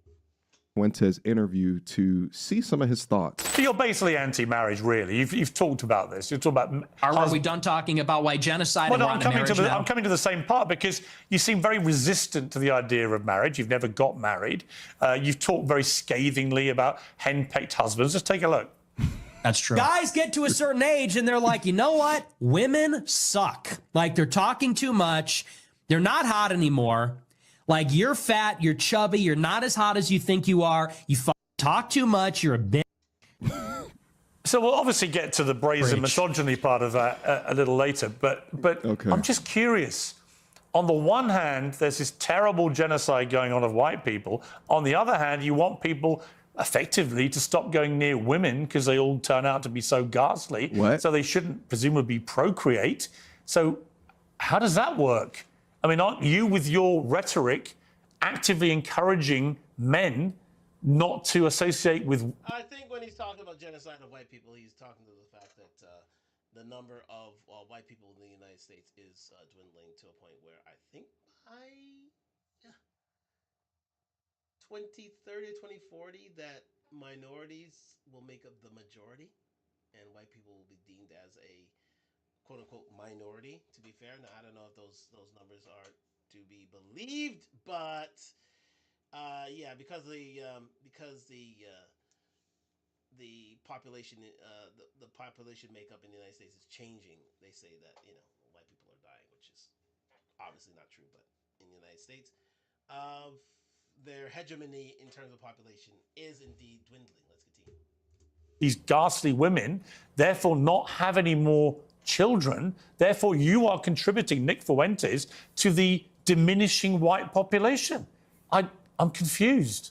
Whoever is the producer over there at Pierce Morgan's show that thought it would be a good idea to combat Nick's points right there, like his observations with what Pierce, like the hula hoops that that Pierce just jumped through in order to extrapolate that point from his observations, should absolutely be fired. And if this wasn't a producer and this was you, Pierce. Well, indeed, what's mediocre tutorial reviews is trying to say, there's no causal link between, white people losing ground in the population and Nick Fuentes having his views regarding marriage and regarding any sort of intersexual dynamics. The two don't fit. But anyways, he's trying to make a square peg out of a round hole. Let's continue. You set up a tomahawk alley-oop to this young man to combat all of the things that you just jumped through in order to get to that conclusion. This is absurd. That's an absurd conclusion. I tell my followers to get married all the time. I tell them that it's best for everybody to get married. And I think that's the only way that you can have sex. I think that's the only licit way as a Catholic, as you know, to have sex is within marriage. Why don't you get married? I'll get married later. It's been difficult for me because people are shooting at me at my house. That's I don't fair. know that I don't want to have kids and a wife. You know, my wife would be screaming about that. Me, you know, I have to be able to take risks and be able to say these things. It's difficult to bring a family into a life that's like that. But for my And indeed, he's absolutely right. I mean, he is.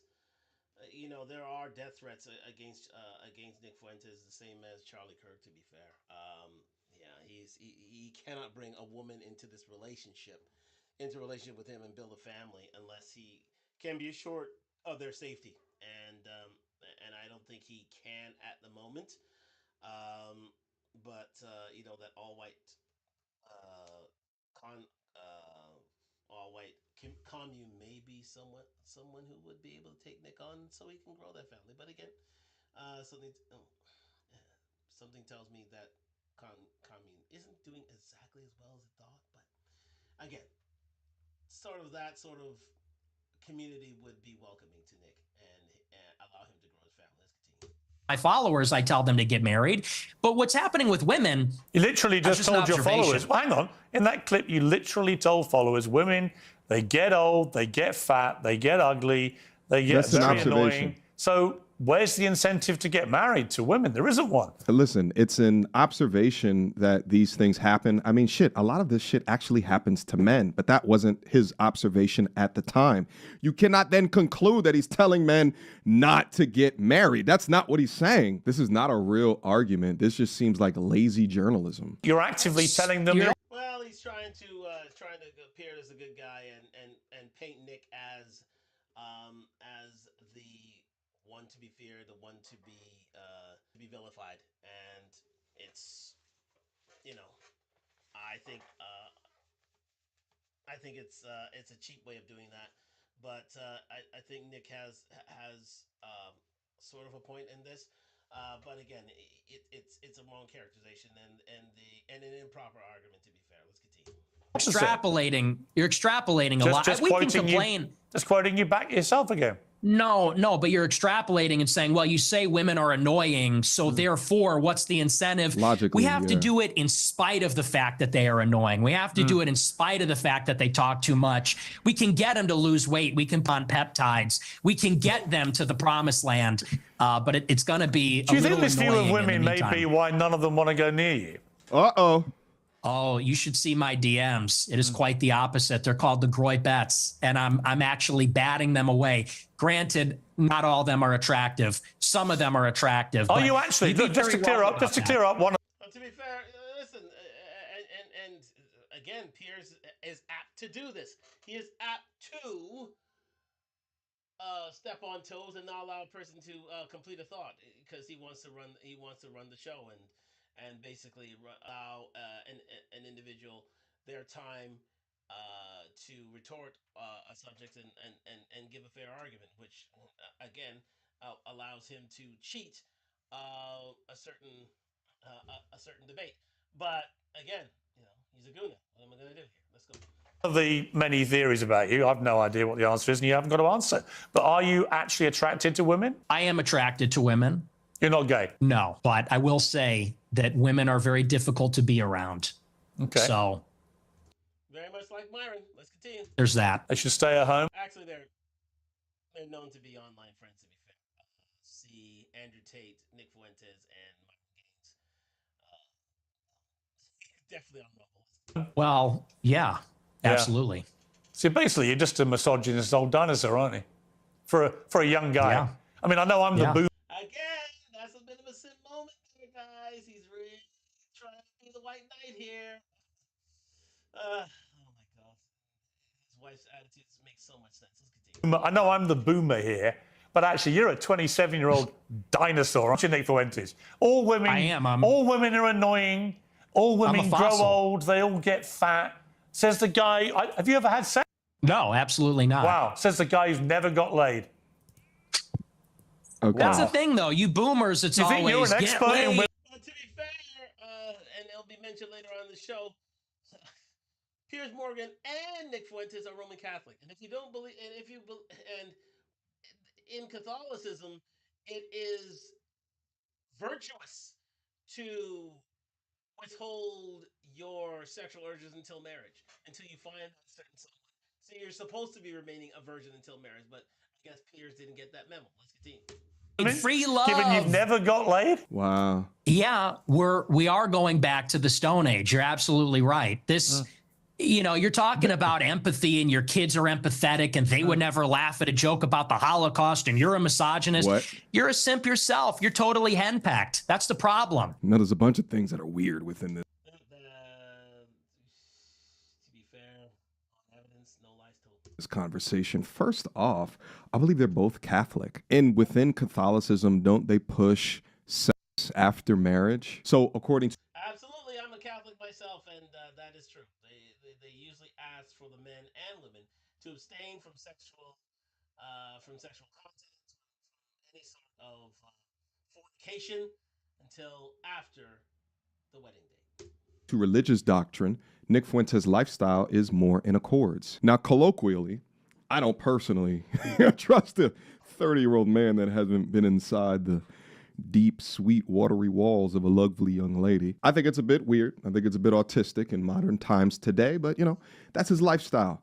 Who am I to judge? But I can also understand him not wanting to be involved with a woman, because then they can utilize that as ammo against him. But what Pierce is doing is going on kind of this like incel, emotional kind of rampage, I guess, sort of suggesting. I would suggest it's more of a white knight sort of rampage. He wants to look good to especially his female viewers. So he's gonna say you're a diamond, you're very chauvinistic, and you're a person who doesn't don't believe that women should be equal. So therefore, you're a bad man. Yes, I'm paraphrasing, but yeah. See, he's trying to go the white knight route. Well, how can you have these observations of women if you've never been with one? Which is fair. I just think that he jumped through too many hoops in order to get there. Now, Nick Fuentes used the terminology that I actually had to look up towards the end there. And did you notice it? He said henpecked. Here we go, henpecked. Continually criticizing, giving orders by one's wife that says huge penis on the cover. And this is going to be a story theme throughout her Instagram profile. This soft disrespect, or going to be a story theme throughout her Instagram profile. This soft disrespect, or this comments on them. And immediately I looked at this one, and she's reading a book with a young man that says, That's not a young man. That is the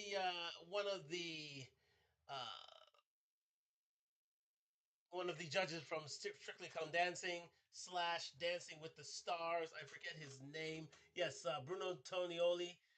My mother knows this man very, very well. But he is gay. He's extremely gay.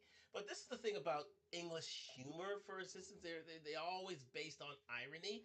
It's like how you have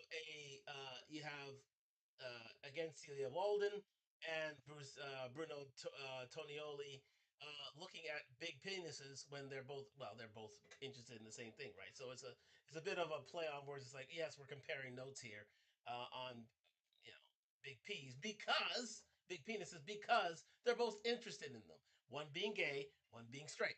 As you can see, one cisgendered and one part of the alphabet gang. So again, it's sort of a ironic tone they're taking, but that's very much British humor. Let's continue. This huge pink on the cover, and this is going to be a story theme throughout her Instagram profile. This soft disrespect or this adverse sexuality that she continuously represents in spite of her husband. So let's keep on traveling down the page. And so I guess this was a real post. Is actually on her Instagram. This is some truly weird shit. Why? Well, again, it is. We all need a best boyfriend as this stranger is behind her, hugging the hell out of her while profusely smiling. And she photoshopped a terrible picture of her husband with his lips. Is this a British thing? All my British lads, please step to the front of the... Yes, British. This is British humor. It's all based on irony. So we all need a BFF. So it's very ironic that this woman has a husband and yet is stating that she needs a BFF, a best boyfriend. So it's sort of a tongue-in-cheek sort of thing, a repartee sort of deal, and we're supposed, you have a chuckle, you have a ha ha ha ha ha. I lived in England for 7 years, so I'm very, very familiar with this sort of humor. So it's not literal, it's not getting to punchline, it's not getting to certain similarities that we all adhere to. Actually, if you want a great take on British humor, see the original Office with Ricky Gervais, which is, I'd say, one of the best shows of the last 25 years. And it was the idea for the American Office because most American shows are based on British ideas. As stated, Strictly Come Dancing became before Dancing with the Stars, and so on and so forth. Let's continue. The gymnasium. Let's all chat. All right. She writes, male friends, they're good company. Don't judge and don't bitch. You insecure piece of shit. Every woman should have one. Typos, you journalist. Says Celia Warden, though husband Pierce Morgan doesn't agree. Quote, like good female friends, a male friend will know exactly how to take your martinis, right, Celia? That you like a booth in a restaurant but prefer to sit in a bar and that you shouldn't bother watching the latest water cooler TV drop. What is this Sex in the City shit? This is what... guys, and again, things are based on irony. So I would not doubt that a lot of these men that Celia Walden is around are gay. Don't be surprised if they're gay. But they are subtle shots at peers. Make no doubt about it. She's very subtly dealing where she's literally, insulting him at every beck and call. But again, she has been overt in her, her love for, let's say, Lenny Kravitz. She has been very, very overt about that. She's been very, very overt about, the pool guy washing the car, but he may be gay himself. But let it be known that these little subtle jabs, these sort of innuendos that she drums up, because again, a lot of British humor is based on innuendo, and you having prior knowledge and having foresight to say that okay, she means this and this that, and so we base it on a person's intelligence about a subject, and then they can form their own conclusion on things. So that's a lot of British humor as well. But Piers is still being cucked here. He is absolutely being cucked, and we'll get to a bit of that a bit later. Hold on. But it's meant by henpecked. Yes, as a married man, it is okay to not be okay with this type of behavior. It is amazing to me that he can sit on his throne of being married and chastise somebody for not being married due to whatever's going on in his life, and as well as an observation of men rationalizing the choice of being. Now, again, Celia can always shoot back and say, "Oh well, he was gay. He's harmless. Think nothing of it," and she can get away with that. And Pierce can laugh it off. Oh, I see. You're just trying to be funny and move on. But that Lenny Kravitz deal or that image of the pool boys needed and such as that, they're minor shots to be fair. And again, Celia's not coming out like Aisha and insulting her husband, or Aisha, Ghislaine, or Jada. She's not coming out in that way so overtly, but she's taking subtle jabs. Again, subtle, very subtle jabs. Becoming married. And many men rationalize it because they see successful men end up looking like this. All right, let's see what else that we got. Oh, here we go. Pierce over here looking like the Monopoly man. All he is missing is a monocle. Let's look at the comments. Not cool, AF. Like, oh, I could tell you what a cuck means. I don't know what that is from. You stop cheating. As a cuck, I'm so jealous. Such a goddess. Now, in this article dated June 14th, 2019, Piers Morgan's wife, how Celia Warden admitted to being on Ashley Madison, the cheating website. Piers Morgan married his second wife, Celia Warden, in a small church ceremony in Oxfordshire 9 years ago this month. The couple has since had a daughter who is now... Again, bad pronunciation, but he wouldn't know better. MTR, I'll pronounce it for you. It's Oxfordshire. It's Oxfordshire. It's not Shire. Drives me up the wall. It's Shire. Oxfordshire. Let's continue. Age 7, so I guess the daughter would be like 15, 16 at this point. While the nation regularly gets to hear Pierce's forthright views being aired on Good Morning Britain, Celia is no wallflower herself. The former gossip columnist and critic, at 43 at the time, previously revered, "I wear the trousers" in their relationship. And Celia shocked the world 4 years ago when she admitted to being a member of Ashley Madison, a dating website for married people seeking an affair. The eye-watering admission, made freely by Celia, made during a segment of The Lorraine Show in August 2015, the broadcaster was reviewing the papers with guest presenter Gabby Roslin and began discussing Ashley Madison hack involving thousands of people's data. At the time, hackers were threatened to reveal the names of Ashley Madison customers unless the website was taken down. She revealed that she was in fact a member of the extramarital hookup site and had been for several years. She belongs to the streets. But she says, professional. Now again, is that absolutely true? Potentially. Very, very, very good lie, if I've ever heard one, saying that this is purely professional idea because she was doing some sort of investigation work. But it wouldn't surprise me. Would not surprise me if she kept her account and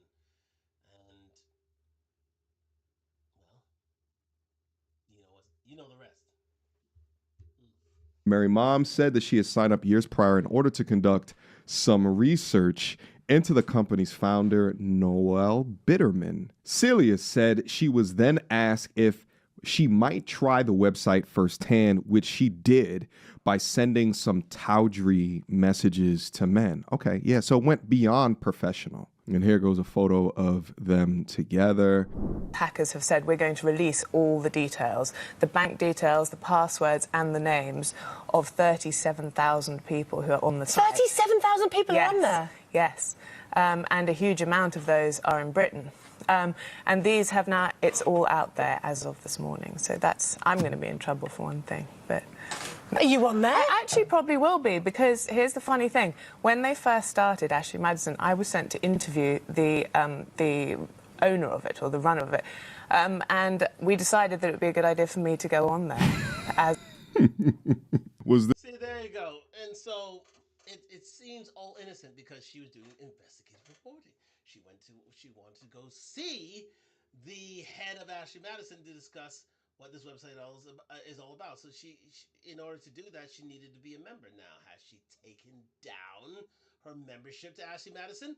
that is a mystery.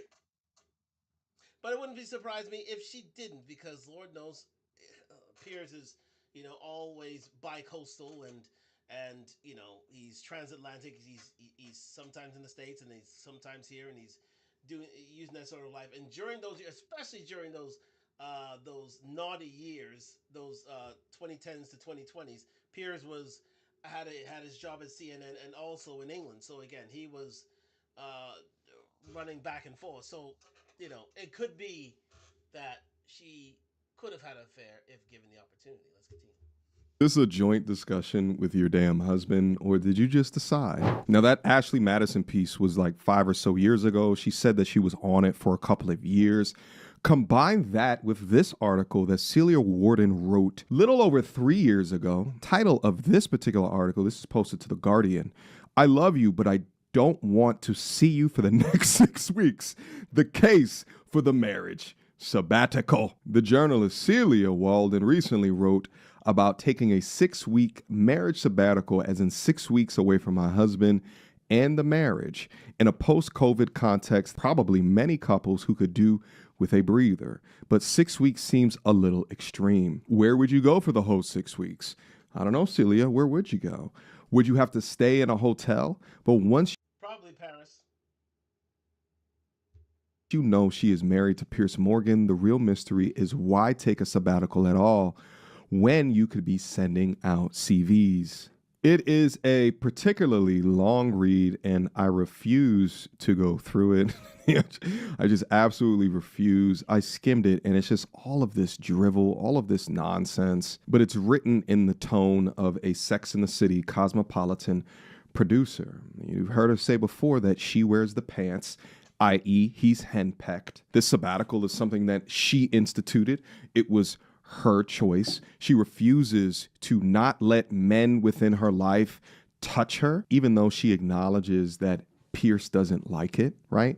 And then they get up on these female-centered blogs and they write about their feelings and how the patriarchy and how right. It is so absurd to me that this currently exists within his life. And it's like, hey, listen, if you want to question someone else's relationship, your house better be in damn order. But there is absolutely no order here, or rather, there is no male order here. There's only her way or the damn highway. And I went, Absolutely right, said there by MTR. Listen, Celia Walden runs that household. And you'll hear in another bit of this investigation how much she runs that household. To be fair, and it is shocking to see. That Piers Morgan may be the breadwinner, and how indeed they came to pass as a married couple. Um, but yes, for her to be talking wild like her more famous husband is beyond me. Now she may be accomplished, she may be a gossip columnist and writer and such, but believe me, she is one with the gynocracy, and believe me, a feminist to boot. So she would have been wild when given the opportunity. Let's continue. deeper into the search, and I found this article, Jelly Shots, Latex, and Laughter, My Night with Hugh Hefner, by the one and only Celia Walden. She's for the streets, all right? She's for the gravel, she's for the gutter, she's for the granite, she's for the boulevard, she's for the cobblestone, she's for the beaten path. She has been for it for a very, very long time. But again, when you have Piers Morgan as husband, it's very easy to do so. So let's move on, ladies and gentlemen. Let's get into. Yes. Is it this one? Where'd it go? Ah, here we are. Yes, indeed. To the one, do like and subscribe to this. Well, shout out to MTR helping us through these YouTube streets. Do like and subscribe to MTR. Fair use, fair use, fair use. We're gonna go to Akkad Daily, who will give us another breakdown into the Piers Morgan scandal and how deep this debacle runs, ladies and gentlemen, and who indeed wears the pants of that relationship. Let's continue here on Talk Talk Live, live on IG and YouTube, reaching the second hour very shortly. Let's continue. discussion, debate, interview, whatever you want to call it, between Nick Fuentes and Piers Morgan. And the funniest part of it for me was towards the end, about an hour and a half in, where Piers Morgan is starting to grill Nick Fuentes on being inexperienced with women. Now, this is actually a weakness that Nick has. I've seen him being interviewed or debating with women in the past, and he doesn't come off great because he doesn't have a huge amount of experience with women. And Piers realizes he's got him on this. He's like, yeah, you're a virgin. You need to have sex with a woman. And it's like, okay, Piers, basically... Catholicism of Piers, how he shares with Fuentes and myself. But again, do I adhere to the Roman Catholicist edicts and rules? I would say no. I would say definitely no. But again, shout out to those who do, ladies and gentlemen. Shout out to those who do. Let's continue right about here. cheats on him. That's what you appear to publicly be. Piers' wife seems to be basically brazenly contemptuous of him. Right? He reveals that when he met his wife, Celia Walden, he was bombing, giving a speech in front of 1,000 people, and everyone was jeering at him. No, who could have imagined?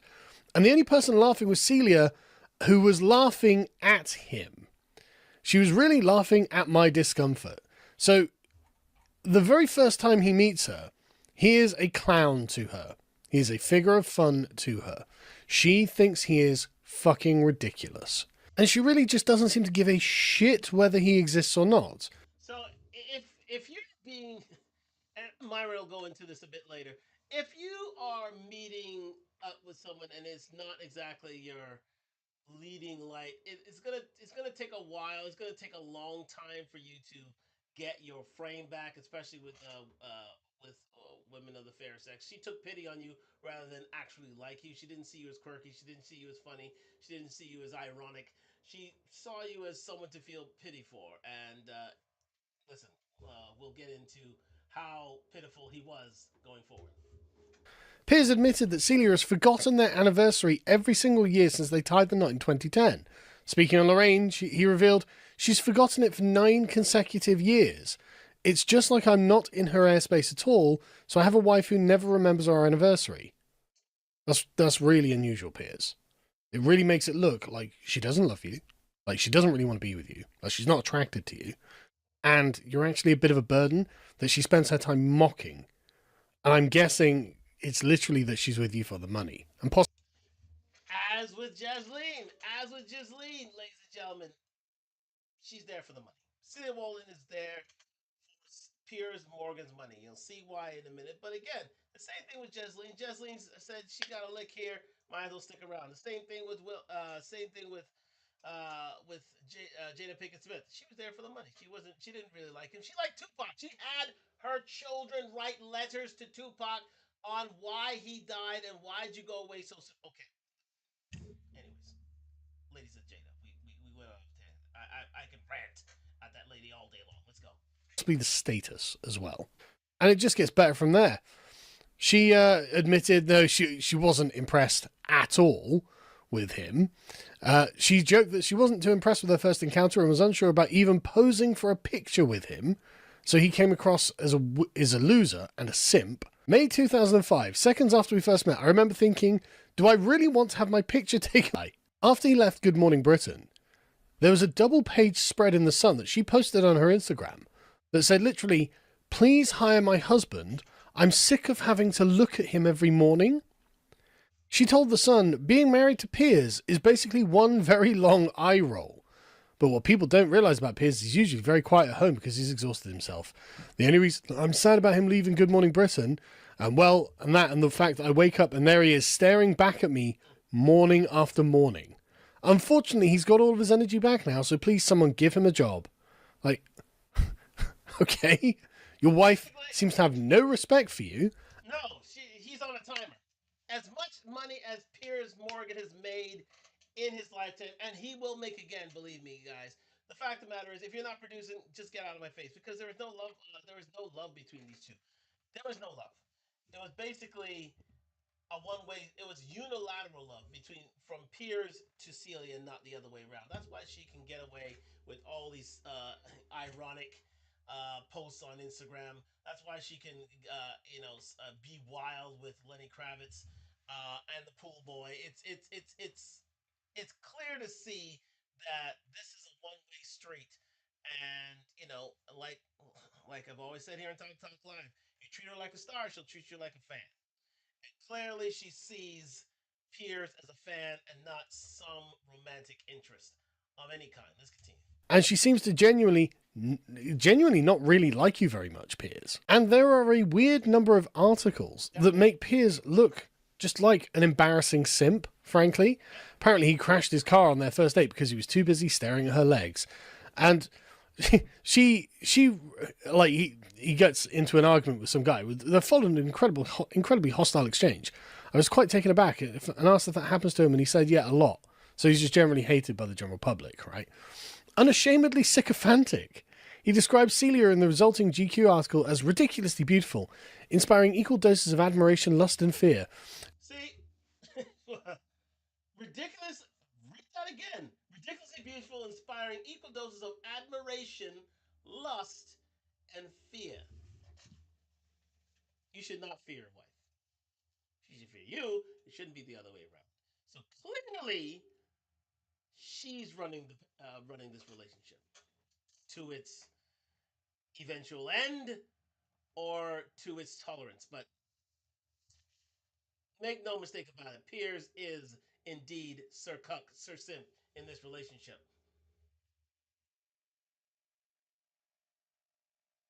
And as you can see, and he'll get into it right now, about their crash on their first date. Celia adds, I actually had a friend who had a crush on Piers, and I told her that she was mad. Like, that's not very encouraging from your own wife, Piers. We arranged to meet for the interview, and Piers managed to string it out over the course of 4 different meetings.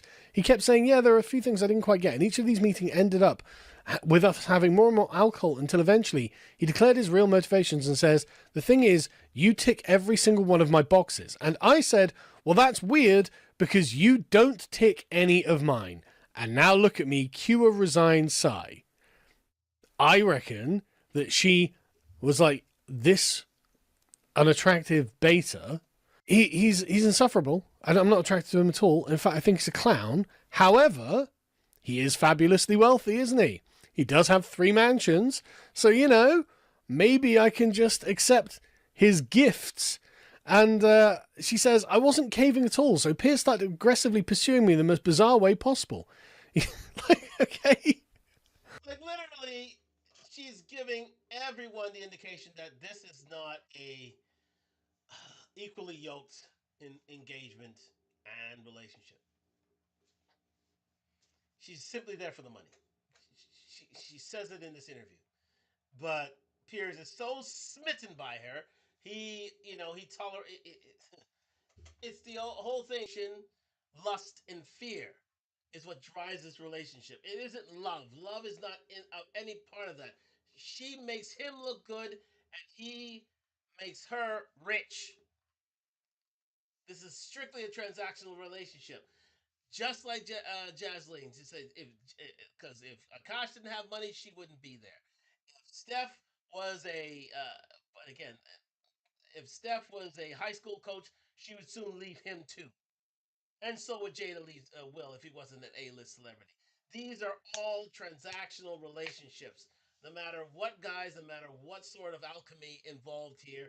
But here you can see it's like the picture says it all. He is giddy as a schoolboy, while she says, "I'm here just to talk." Like, what an absolutely desperate simp Piers Morgan is. And of course, I wear the trousers. She Biggest goons out there. This upsets me to no end, but I have to do this. says she is, of course, the man of the house. She is the one who calls the shots because she is the one who is reluctantly consenting to the marriage, and he is the one who is desperate for her to like him. And really, I think it's his money that has leveraged her into this place. And so, embarrassing. Very embarrassing. But then, like I said, the Groyper curse struck. And the Groypers started looking up her Instagram. And, right, there was quite a lot on the Instagram that really was humiliating for Piers Morgan. Now, it's not bad enough that your wife publicly disrespects you in the newspapers, right? It's not bad enough that basically she says, yeah, I didn't find him attractive, and I'm kind of only with him because he love bombed me with gifts, and I realized he was super rich, and I could just... AKA like Aakash. Love bombs her with gifts, she's sticking around. Buy me my Louis Vuitton, buy me my Miu Miu, I'm sticking around. My name is Ghislaine. I love bomb me with gifts, crash your car, buy me a new one, even though you crashed your own car, I'll stick around. My name is Celia. There are linkages here, guys. There are linkages, and I'm gonna have Myron end this subject and really bring it home. Really, really bring it home. How you don't end up like a man like Piers Morgan with all that power, with all that presence, and a big head. To be fair, you cannot end up like Piers Morgan. To be fair. be a total bitch to him all the time. But the sort of things that she posts on her Instagram are really deeply humiliating for Piers. And I don't know if he knows this. In fact, I think he does know this, right? I mean, she's got, like, you know, here's him as a hairdryer blowing her hair. You know, where does anyone know where the off button is? Yeah. Okay, Piers Morgan's a blowhard, right? Okay, fair enough. That's banter, right? But then you get ones like this, where she's handsy and hanging all over this guy. It's like, okay, yeah, fair enough. That's not that much. Why we all need a best boyfriend? It's like, why we all need a best boyfriend? Why we all need a best guy? It's like, okay, yeah, fair enough. That's not... Okay, no. Let's we breathe by that. I just want to see who that person is. It looks like whoever said you don't meet your heroes clearly never met the universe boss.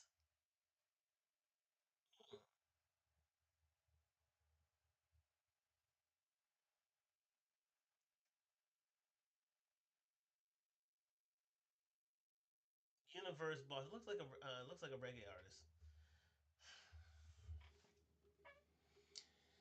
Oh, Pierce, you don't know your girl's part of BBC gang. You just don't know. You don't know, Pierce. She's part of BBC gang. She's part of BBC gang. So not only you're a cuck and simp, the new simp in town, but your wife's BBC gang. We up. Ones like this, where she's handsy and hanging all over this guy. It's like, okay, yeah, fair enough. That's not that much. Why we all need a best boyfriend? It's like, right, so it's some guy hugging her and Piers Morgan fuming in the corner. But then it gets just, like, more explicit. Here she is in a very cozy embrace with Lenny Kravitz, reading Lenny's brilliant memoir and thinking back to a sunny Saturday in Paris. He'd taken a 3-year vow of abstinence at the time. Shame. Right, okay. So, tried to shag Lenny Kravitz. Didn't manage it. And believe me, she's done this before. She's done this before. Break it to you, Peters. You're a fellow gooner. Stand up for the club. She is for the streets, sir. Subtly for the streets. But may have been given on loan by his wife. I may be sometime. Right, okay, yeah, so it implies she shagged this guy. Oh, Oswald, behave. Right, okay. Oh, you know, just... What are all... There again! Oswald Boateng, one of the great British designers out there. Oh, what was that with Oswald? Wait, let's go back. Oswald Boateng. She said, oh, Oswald, behave. Oh, my goodness. Look at this. Look at all the affection she has for Oswald. She never shows that for her husband. It's... Here's getting cut, man. Behave, right, okay. Oh, you know, very popular with men. And she's very handsy with men on... Especially black men. On her Instagram. Right, okay, I'm sure that... All 3 photos with black men, she's got her hands all over him. Something is up. Okay? Same. All right. There's nothing to worry about here, Piers. If anyone's distracting enough to make You slice half your own head off. It's Mr. Lowe. Don't rush home, Piers. Oh, right. She's trying to shag Rupert Lowe? No. I can't remember this. An actor called It's Rob Lowe. And then there's this one. When the husband's away, Mr. Suds comes to play, and it's some guy washing a car in his pants. Right.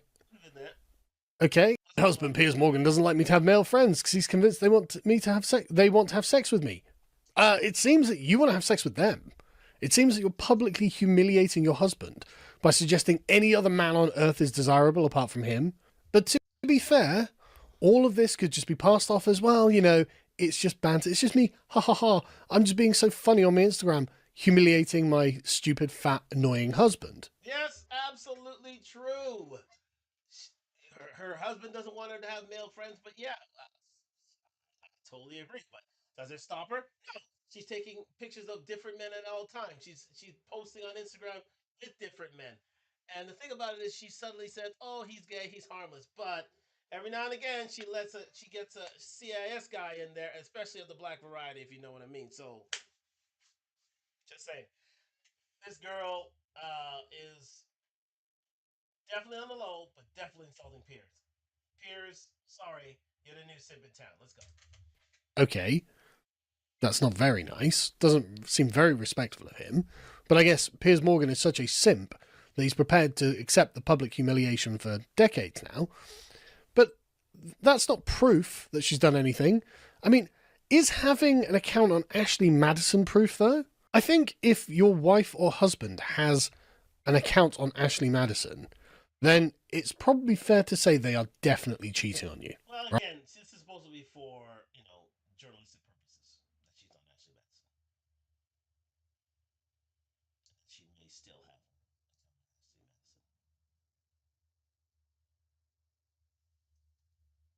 2015, well, this is probably for journalistic purposes, but it's not as if she's given any indication that she's taken that membership off. Just saying. Right? Because I mean, that is the sole purpose of that website, to literally have extramarital affairs. That's the point of it. And of course, now I'm completely sure, Piers, that her Ashley. All right, so we have already been through that. So again, gotta thank Aakash Daily, doing wonderful things on YouTube. He's 475,000 subscribers. Outstanding work. Please subscribe to Aakash Daily, doing wonderful things on YouTube streets. Yes, indeed, giving us a little more in-depth investigation on Piers Morgan and his marriage to his wife, who clearly doesn't like him, who's clearly there for the money, and is not uh, have any sort of does not have any genuine love, genuine desire for her husband. She is there as eye candy and never the tween shall eat. Notice how when she, I'll just blow this up again. She takes a picture with she's turning away, but when she actually sees someone she likes, like an Oswald Boateng, for instance.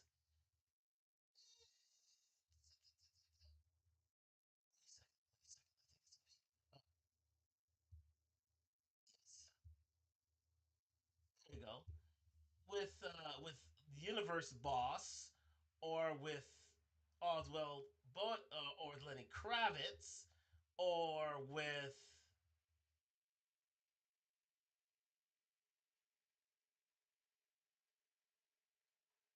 Oswald Boateng, she turns in to her subject. Turns in, meaning she is very much wants to be in his space, wants to be in his shirt, wants to be in his pants, wants him to be inside her. Pierce, Gunnar to Gunnar, you need to understand your wife doesn't like you. You are the new simp in town.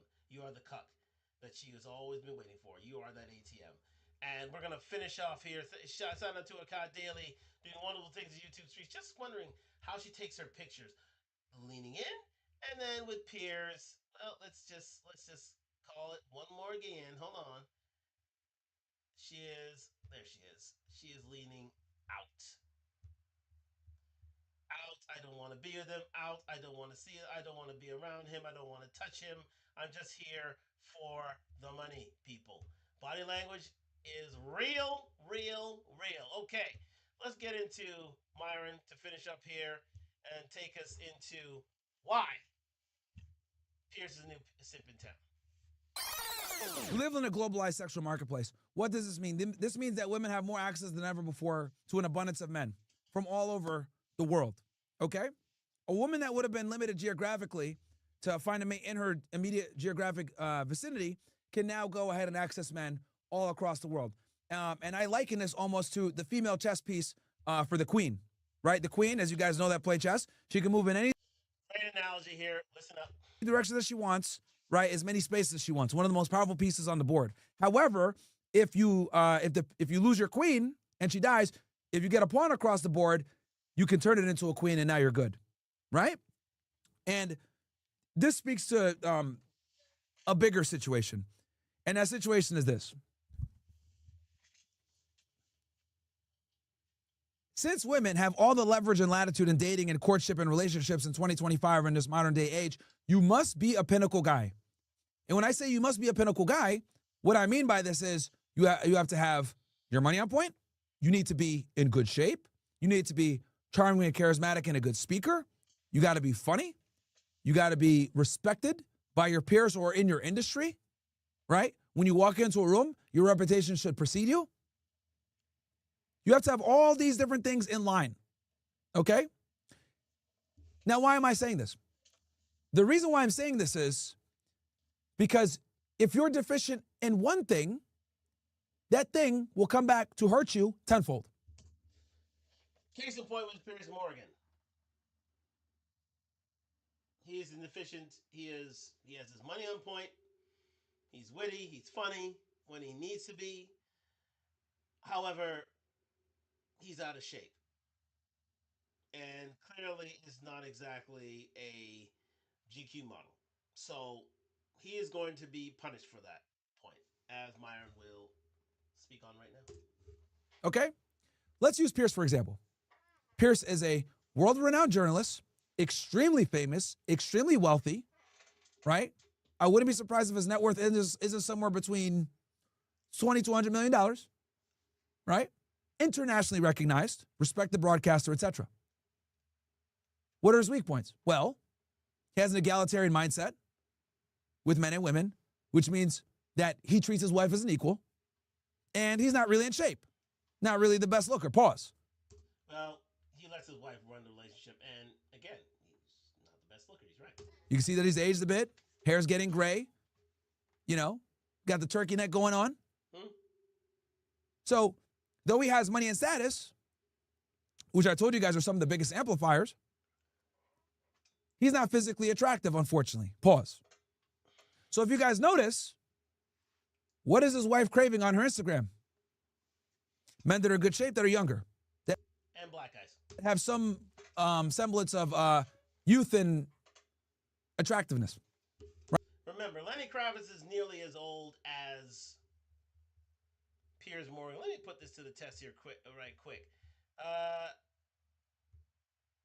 Yes. Let me see. This is from Jaslene's study. So let's see. Lenny Kravitz. Oh, sorry.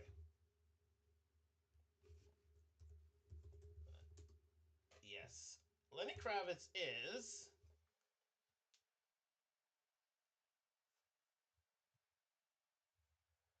He's 61. Piers Morgan.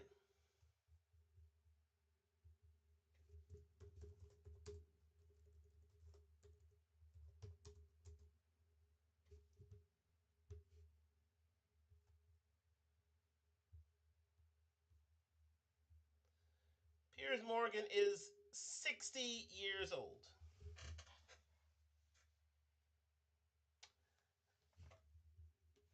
There it is. He's 60 years old. Lenny Kravitz, 61. So he's a year younger. Piers Morgan is a year younger than Lenny Kravitz. can't make this stuff up. Lenny Kravitz is a year older than Piers, and yet who would Celia Walden want to shag more? And remember, it's not as if Celia Walden changed her name. She literally kept the name she's had. So guess how much respect she has for Piers. And guess who all her love and admiration were going for? Even a year older than Piers Morgan. Can you believe it? Lenny Kravitz is a year older than Piers Morgan. But I'll leave that to you. Just so you do the knowledge. Lenny Kravitz born in 64.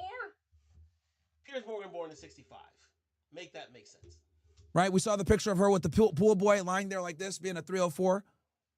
When the husband's away, the suds will play with this nigga with a Speedo. Right? But what does that guy have? He has a V-taper. What do pool boys be known as, right? The stereotype. They're handsome and they're young. Right? So, since her husband is deficient in sexual market value from a physical standpoint. And remember, Piers does not have the body of a Lenny Kravitz. Not many people have a body of a Lenny Kravitz. That guy has a vegan diet. That guy's always in shape. He's at the gym. He has a six-pack to his 60s. How rare is it for a man in his 60s to have a six-pack? It is bloody rare. I would say the top 1% of them have a six-pack. Most of them by 60 have given up the ghost. Literally given up the ghost. I would say the top 1 to I would say most 5% of 60-year-olds have a six-pack. Lenny Kravitz does. Piers Morgan doesn't. So it automatically makes him more attractive than Piers. And guess what? Piers is going to eat it because of it. She's looking to replace that through other guys. Now, it's very important that you guys also understand this. Since women are far more selective than men are, and they require more, it's very difficult for them to get everything they want out of a man from one individual. Okay? I'm going to say that again. Since women have higher standards, they want status, clout, money, tall, good looking, charming. Very few men have all of these things in one guy. Okay? So since very few men can exude these traits, what ends up happening is most women do this. And what they do is they compartmentalize their men, aka having a roster. Okay? So if she has a guy, like a Piers, for example, who's rich and famous and, is able to handle the security side, what's left? Well, she's still a human being. She still wants some type of sexual satisfaction. She still wants some kind of like emotional connection or maybe some excitement. Who's going to offer that to her? Probably not him. It's going to be a younger, more attractive guy. Or the likes of Lenny Kravitz, who is older than Piers Morgan. A man like Oswald Boateng, I think, and then you have Universe Boss. I don't know who Universe Boss is. I think he's the poet laureate of London. I forget his name, but all these guys are older, but somehow they all seem to be black or of African diaspora descent. Coincidence? I think not. And since she has the provisioning and the security part handled, now she's okay with being with the pool boy. Now she's okay with being with a weirdo with fucking, tidy whities, orange tidy whities. Right? So always understand that the way women may select is they may select based off of what are they deficient in. Once security is handled, then they could go ahead and go more for looks. Now, here's another thing I also want to say. And this is where just not to cut off, just for this instance, and then I'll let him run. Sia Walden will take a Lenny Kravitz, take an Oswald Boateng, take a poet laureate of London. If they make $100,000 over Piers Morgan, why? Because they tap into her desires. she lusts for them. She'll love them. She'll tolerate them for. I mean, you can see she came with a she came with a tough sort of accent.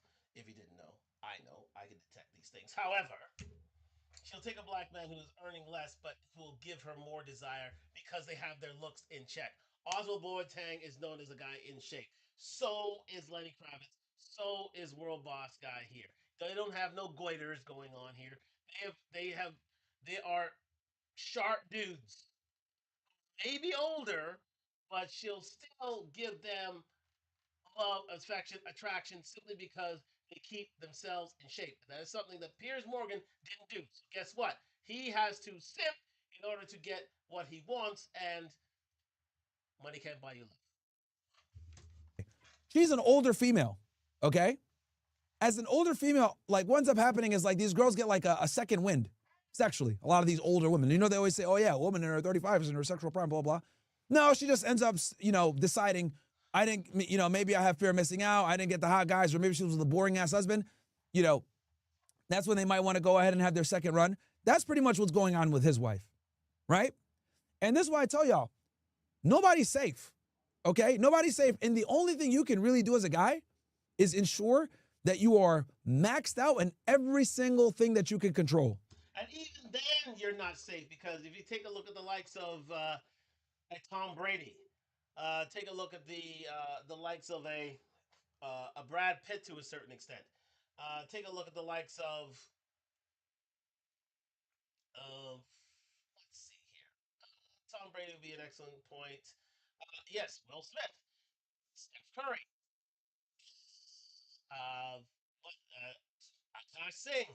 Even though you have all your life together, you have everything around you, and you're in relatively good shape, that doesn't make the base of you because, again, you don't have a certain height, you don't have a certain look, or they simply are so jealous of you that they want to be rid of you. Tom Brady had everything. He had looks, charm, wit. We'll see if he had a dry wit, but he was super focused on his job. He was a high earner for most of his life, but yet he couldn't keep his wife, and she ran for the yoga instructor. Now she's having a baby with a yoga instructor, even though Brady earns $5 million a year sports commentating on Fox Sports NFL. No man is safe. Absolutely no man is safe. All you can do is try to keep the frame that you have for your woman. Try to be as best as possible. Even then, you're not guaranteed success. Let that be known. And physicality is one of them. A lot of guys will get money, become famous, and just get fat and think that that's okay and it's going to coast it. Like they can just smash girls off their status. Bruh, what ends up happening when you're like that is your girl does what this dude's wife is doing, right? Your status and your income, though great, don't overcompensate for your lack of physical aesthetics. And this, my friends, is precisely why men need to have it all. I'm sorry, there's just no way around it. The competitiveness of the global sexual marketplace has created an environment where men can no longer afford to be deficient, right? The least you can do, you can't be as deficient, that's true. But the least, and I would say the one thing you need to have is to be in shape. You need to have this. At least you can get some form of desire and some woman when being in shape. The minute you're not out of shape, you run into that simp zone where a woman uses you for your money. I say that all the time to gentlemen. The one thing you want to do in order to obtain a woman and her genuine desire is to be in shape. That's why I'm at the gym 3 to 4 times a week, without question. Yeah, me on the treadmill sweating over there. Yeah, that's me. Me over there at the bench press sweating, doing my thing. That's me. Me at the squat rack doing my thing there. That's me. It has to be me because that's the only way you get genuine desire from a woman. When they know that you can be a protector. Protectors usually at any pay grade will always find a woman. If they know that you're a protector and a relatively good provider, chances are you'll find genuine desire. And genuine romantic engagement. You need to have that as your baseline. Without that, everything else crumbles. Just saying. All of us have that one uncle that somehow got this fucking hot ass girl, right, and got married to her. But whenever they interact, you're like, how the fuck are they together? Right? We all have that uncle. He comes to fucking, you know, he's that uncle that always has a new bitch, right? We all know that guy. He has a new girl every fucking month or so. But then eventually he finds one that he marries. And then every time, you know, him and his wife show up to the family reunion, they barely talk. It's like, how do these people even like each other? Right? Well, the reason why that was able to happen back in the day is because that woman didn't have access to a huge pool of potential suitors. So she had to deal with your fucking uncle. Your uncle was the best that she could do at that time because geographic limitations. Well, thanks to the internet and social media and dating apps, women no longer have to subject themselves to men in their immediate vicinity only. True. And if they do, they can still shop around and find another guy on the internet. This chick has 50K on fucking Instagram followers. I don't know if y'all peeped that. That's a lot. That's a lot. Who the hell is this chick? Who indeed is this chick? This is a lady from England. Not really known on these shores. Pierce is known on these shores, but not really Celia Walden. Why does she have 50,000 followers? Because, you know, they're mostly men who are trying to simp, just like Pierce. There you go. Right?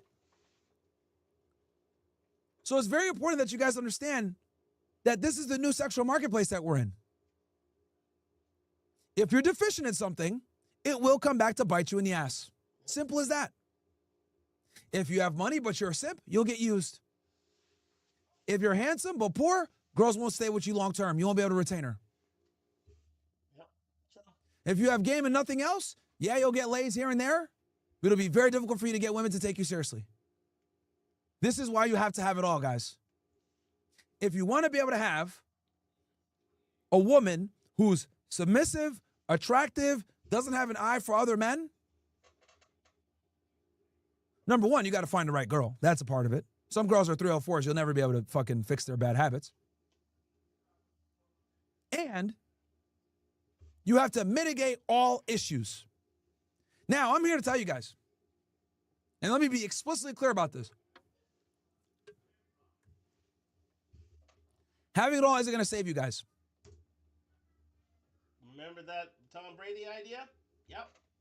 Man, I'll always save you. Having it all simply isn't going to save you guys. No one is impervious to this. Despite what my haters say about me, oh, well, you had a relationship, it didn't even work out. I've explained this already. She wants a family and I'm not ready. Right? Honestly, the situation that me and Angie had is probably the best scenario you can find yourself in where you're still amicable, right? And end it peacefully. What I'm trying to explain to you is no one is impervious to this. Tom Brady lost Giselle to some fucking jiu-jitsu guy. Yep. Right? World-class athletes lose their wives all the time, right? Or get broken up with or whatever. I'm telling you guys to have these things in place to mitigate the risk. But that does not mean that the risk does not still exist. You're plugging as many holes as you can in the fucking boat so it doesn't sink. You're trying to stay afloat. That's what dating as a guy is now, honestly. Because, like I said before, all the conventions that kept women in line to keep them submissive and following a man's lead, they're all gone. We don't have shame anymore. We don't have religious institutions anymore like that are powerful enough to tell women that they need to fucking chill out. We don't have societal pressure on women to stay faithful. We have, if anything, it's the other side. We have societal pressure for women to pursue their happiness. Yep. We have societal pressure for women to divorce their guy, take the money. There's an entire business around it. Divorce Inc. Family lawyers, family courts.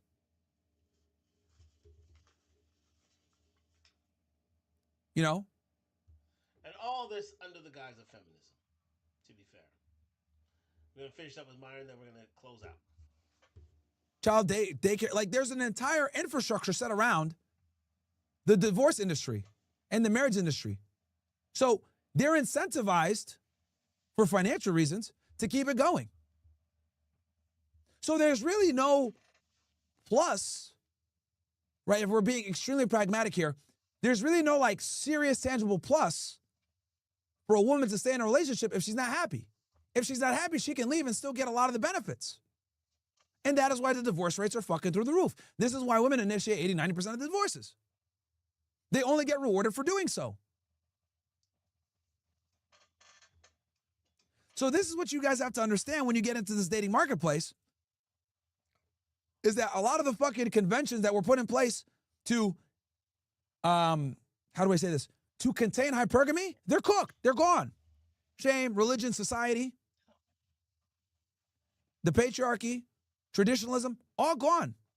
Now what we live in is a female-led and a female-first patriarchy. That's what we live in now, guys. We live in a, yes, the society that we live in is a patriarchy. However, this patriarchy is dictated by the matriarchy, okay? Everything. AKA, we're the puppets and women are the puppeteers. Until a red pill can bring things back into alignment, and slowly doing that, will always be the puppets. Thing is female first.